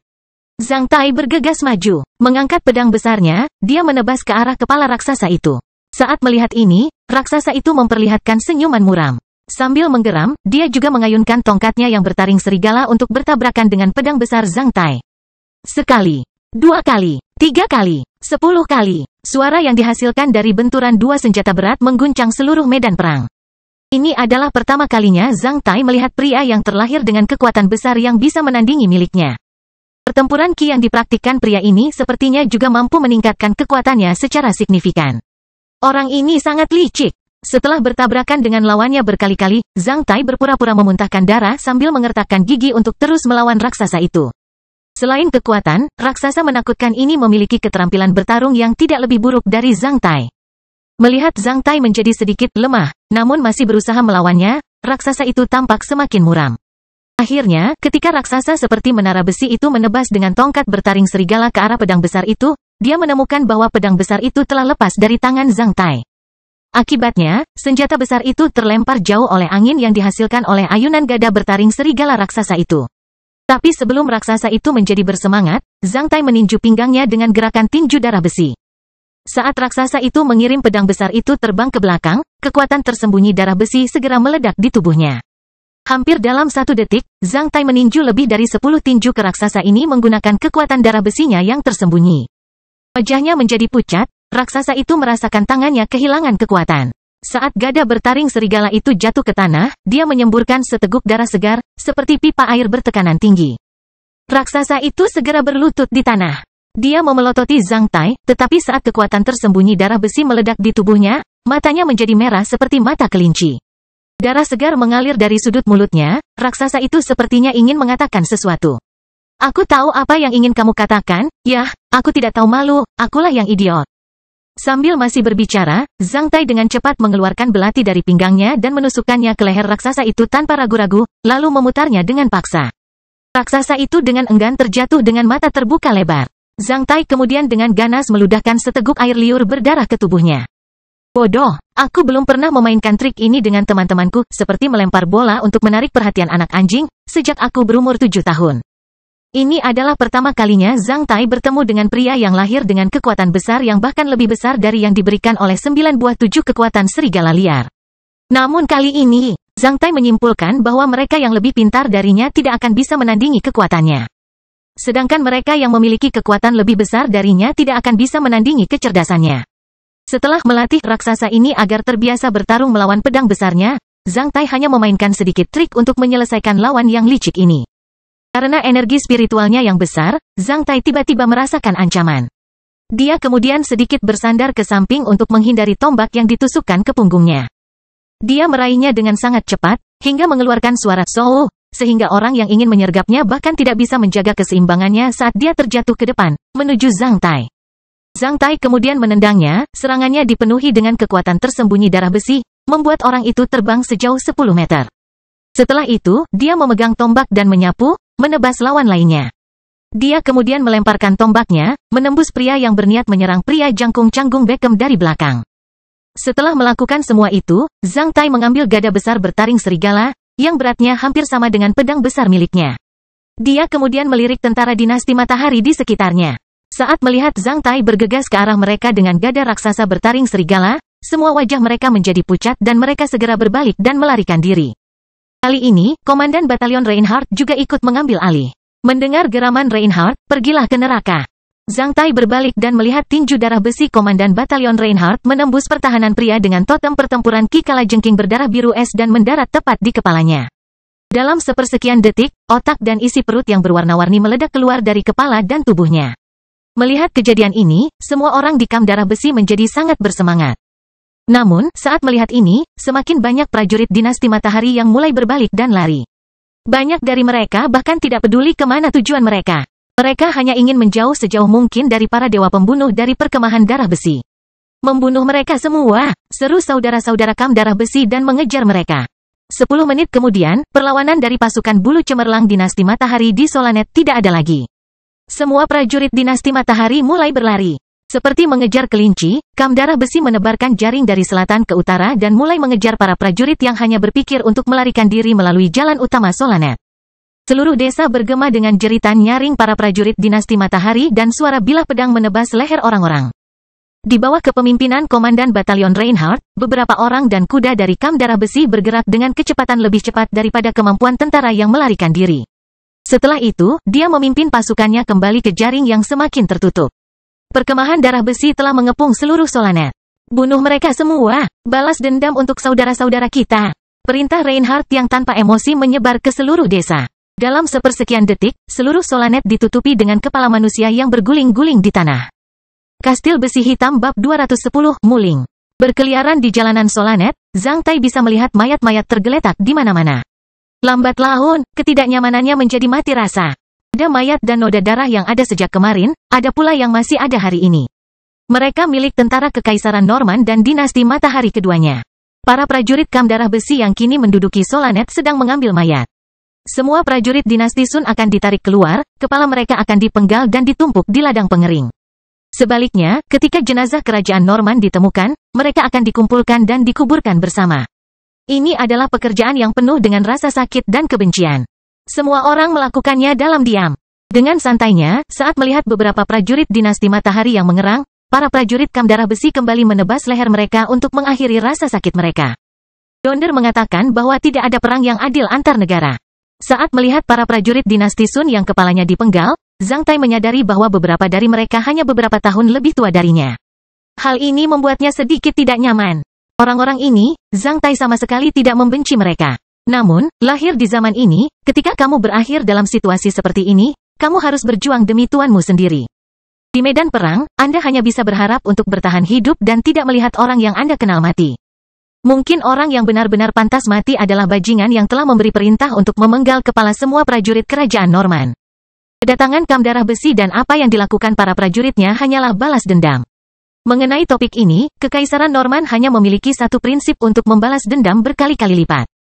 Jika kepala 1000 tentara kerajaan Norman dipotong dan ditumpuk untuk dipajang, maka setidaknya 2000 kepala tentara lawan harus dipotong dan ditumpuk. Begitulah cara Kekaisaran Norman menghadapinya. Kamp darah besi adalah pasukan yang ada untuk pertarungan dan penghancuran semacam itu. Solanet kecil itu dipenuhi bau darah. Bajingan dinasti Matahari yang menyampaikan perintah untuk memenggal kepala semua prajurit Kekaisaran Norman kemarin ditangkap. Seorang prajurit kamp darah besi berlari menuju Zhang Tai sambil berteriak keras. Mendengar berita ini, Zhang Tai memutuskan untuk melihat seperti apa rupa bajingan seperti itu. Karena perintah bajingan itu, lebih dari 3000 orang tewas di Solanet dalam 2 hari. Daerah yang paling banyak berdarah di desa ini adalah ladang pengeringan yang digunakan penduduk desa untuk menjemur gandum di bawah sinar matahari saat panen. Selebihnya, tempat ini berfungsi sebagai alun-alun kota bagi penduduk desa untuk menghibur diri. Lahan jemur terletak di tengah desa, merupakan lahan kosong seluas lebih dari 3000 meter persegi. Di sampingnya ada menara lonceng berduri berwarna merah tua dan sebuah gereja yang tak seorang pun tahu milik sekte mana. Orang yang memberi perintah untuk memenggal kepala semua prajurit Kekaisaran Norman kemarin akhirnya ditemukan di ruang bawah tanah gereja itu. Setelah mengepung Solanet, kamp darah besi mengetahui apa yang terjadi kemarin dari beberapa tawanan. Setelah memastikan bahwa mereka mengatakan hal yang sama, kamp darah besi membunuh orang-orang malang itu dan mencari di seluruh Solanet sampai akhirnya mereka menemukan bajingan itu. Pada saat ini, beberapa tumpukan kepala didirikan di ladang pengeringan, yang bahkan jauh lebih tinggi dari tumpukan jerami di dekatnya. Saat melihatnya, orang yang pemalu mungkin sangat takut hingga pingsan. Jangan bunuh aku, jangan bunuh aku. Aku adalah hamba Dewa Kecemerlangan yang paling saleh, jika kau membunuhku. Dewa Kecemerlangan akan menghukummu, Art. Saat Zhang Tai tiba di ladang pengeringan, dia mendengar jeritan histeris yang pastinya 100 kali lebih mengerikan daripada suara bebek paling jahat yang pernah didengar Zhang Tai. Bersamaan dengan teriakan nyaring pria itu terdengarlah lolongan menyedihkan karena dia sedang dipukuli. Ladang pengeringan dikelilingi oleh banyak tentara kam darah besi, termasuk sebagian besar perwira militer yang hadir. Saat melihat Zhang Tai, semua prajurit di lingkar luar lingkaran dengan rela memberi jalan agar dia bisa masuk ke dalam. Dalam pertarungan sengit tadi, Zhang Tai telah menggunakan kekuatan aslinya untuk mendapatkan persetujuan dan rasa hormat dari semua prajurit kam darah besi. Meskipun hasil akhirnya tidak dihitung, semua orang paham bahwa Letnan 2 Mumi termuda dari divisi nomor 39 ini telah membunuh hampir satu peleton prajurit dinasti Matahari yang mencakup setidaknya 10 perwira militer LV-6-LV-7. Tidak diragukan lagi, Zhang Tai pantas mendapatkan gelar sebagai orang yang telah membunuh sebagian besar perwira militer Brilliant Feathers dalam pertempuran hari ini. Keterampilan lembingnya yang luar biasa pantas mendapatkan dua kata luar biasa tidak hanya di kam darah besi, tapi bahkan di seluruh pasukan tanduk besi. Selama lembing Letnan 2 Mumi dilempar, tidak ada seorang pun di bawah LV-7 dalam jarak 100 langkah darinya yang dapat melarikan diri. Selain itu, pertarungan antara Zhang Tai dan raksasa LV-7 yang licik itu disaksikan oleh banyak orang. Jika menggunakan keterampilan melempar lembingnya agak oportunis, maka pertarungan tatap muka antara dia dan raksasa yang menggunakan gada bertaring serigala seberat 200-300 kg itu bisa menampilkan kekuatan Zhang Tai yang sebenarnya. Dalam duel ini, Zhang Tai tidak hanya menampilkan kekuatan dan kemampuan bertarungnya yang luar biasa, namun juga kecerdasannya. Sebelum melawan Zhang Tai, raksasa yang menggunakan gada taring serigala itu telah membunuh 2 digit prajurit kam darah besi. Melihat Zhang Tai membunuhnya secara langsung, tidak ada yang merasa bahwa Zhang Tai adalah seorang idiot. Semua prajurit kam darah besi menganggapnya sebagai pahlawan. Bahkan jika ia telah membentuk kekuatan tersembunyi darah besi, masih jarang melihat seorang pejuang LV-4 membunuh lawan LV-7 yang kuat sepanjang sejarah perkemahan darah besi. Ketika seseorang mencapai tingkat 4, dia hanya menyalakan 7 titik terbakar di tulang punggungnya. Jika seseorang menambahkan titik pembakaran kuil itu, dia masih akan menyalakan 8 titik pembakaran. Namun, seorang petarung LV-7 telah menyalakan 34 titik terbakar di tulang punggungnya, ditambah titik terbakar kuil, totalnya ada 14 titik terbakar. Keduanya memiliki perbedaan titik pembakaran 3 tingkat dan 10. Jadi, ketika melihat Zhang Tai membunuh orang itu, semua orang merasa bahwa Kolonel Leibniz benar-benar telah mengambil harta karun untuk kam darah besi dari kota Blackhawk. Orang seperti itu akan memiliki kemungkinan yang sangat tinggi untuk membentuk ki pertempuran darah besi. Dewa pertempuran hebat pasti akan sangat peduli padanya. Saat Zhang Tai memasuki lingkaran, dia melihat seorang perwira militer menendang bola daging ke arahnya. Pria yang berguling itu mengenakan jubah sutra biru bangsawan dan ikat pinggang emas. Ditendang dengan sangat keras, bola daging itu menjerit keras. Saya protes. Saya mohon perlakuan terhadap tawanan perang manusia sebagaimana diatur dalam Brilliant Magna Carta. Melihat pria yang memalukan seperti babi dengan otak dan usus penuh lemak itu, Zhang Tai percaya bahwa Donder pun akan 100 kali lebih tampan daripada dirinya. Kemarin, orang ini telah menyampaikan perintah untuk memenggal kepala semua prajurit Kekaisaran Norman termasuk prajurit yang terluka dan tawanan, dan menumpuknya di ladang pengeringan. Apakah dia yang memberi perintah? Zhang Tai bertanya kepada Letnan 1 Liu Xing di dekatnya, yang merupakan perwira militer kompi ketiga kam darah besi dan perwira militer Tiongkok lainnya. Sejak Zhang Tai memasuki kam darah besi, Letnan 1 Liu Xing sudah menyatakan kesan baik dan kekhawatirannya terhadapnya. Itu dia, yang ini muling dari bulu cemerlang? Letnan 1 Liu Xing mengungkapkan ekspresi kesal. Muling 1, apakah itu penggembala dan pembimbing atau apa? Mendengar gelar aneh ini, Zhang Tai menjadi sedikit tercengang ketika dia mulai menebak pekerjaan muling dari dinasti Matahari. Judul aneh muling jelas unik untuk dinasti Sun. Meskipun ada banyak negara yang menyatukan negara dengan gereja di koridor klan manusia Black Sun, hanya dinasti Sun yang memiliki profesi aneh, yakni menjadi pendeta dari pemuja dewa cemerlang dan posisi resmi sekuler dalam rezim tersebut. Orang-orang dengan posisi ini selalu memiliki 2 peran, yang pertama adalah seorang pendeta yang keras kepala, dan yang lainnya adalah seorang perwira. Pada dinasti Matahari, gelar muling menyebar kemana-mana di seluruh negeri, termasuk sekolah, pabrik, pasukan militer, perkotaan dan pedesaan, serta pertambangan. Setiap tempat yang memiliki orang akan dicocokkan dengan seseorang yang memiliki gelar ini. Muling ini seperti tentakel gurita menjijikkan yang dapat mencengkeram seluruh dinasti Matahari dengan erat, tanpa meninggalkan apapun. Ketika seorang muling ingin kamu mengaku padanya atas nama Dewa Cemerlang, dia sebenarnya menginginkan jiwamu. Ketika seorang muling peduli dengan pekerjaanmu, dia menginginkan dompetmu. Ini adalah pepatah yang tersebar luas di seluruh aliansi Andaman tentang muling dari dinasti Matahari.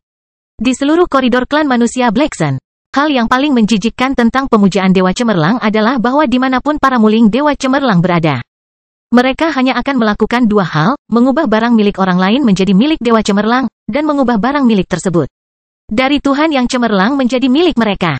Kekaisaran Norman adalah negara dengan kebijakan agama yang sangat terbuka. Selain kultus dewa pertempuran, negara ini juga memperbolehkan warganya menganut kepercayaan lain, kecuali kultus Dewa Cemerlang. Karena di Kekaisaran Norman, pemujaan Dewa Cemerlang diartikan sebagai ajaran sesat. Setiap penganut agama ini akan dibunuh bersama seluruh anggota keluarganya. Dalam sejarah Kekaisaran Norman, setelah disihir oleh beberapa muling, beberapa penganut aliran Dewa Cemerlang pernah pecah dalam kerusuhan di beberapa kota dan mendirikan rezim sementara. Sejak saat itu, hubungan antara dinasti Sun dan Kekaisaran Norman menjadi sangat tegang. Bagaimanapun, dimanapun di dinasti Sun, para muling ini adalah orang-orang dengan otoritas tertinggi. Bahkan Zhang Tai tidak pernah membayangkan bahwa dia bisa melihat salah satu cacing paling terkenal dari dinasti matahari di daerah kecil seperti Solanet, bakso dagingnya adalah muling bintang 4. Sulaman 4 bintang di jubah panjangnya, yang bukan peringkat rendah di antara muling yang sudah mapan. Satu muling, pinyin dari karakter Cina muling, yang berarti kepala pendeta. Namun, Mu juga mengingatkan orang pada gembala sedangkan Ling mengingatkan orang pada pemandu dalam bahasa Mandarin. Itulah sebabnya MC akan merasa bingung dengan judul tersebut saat pertama kali mendengarnya.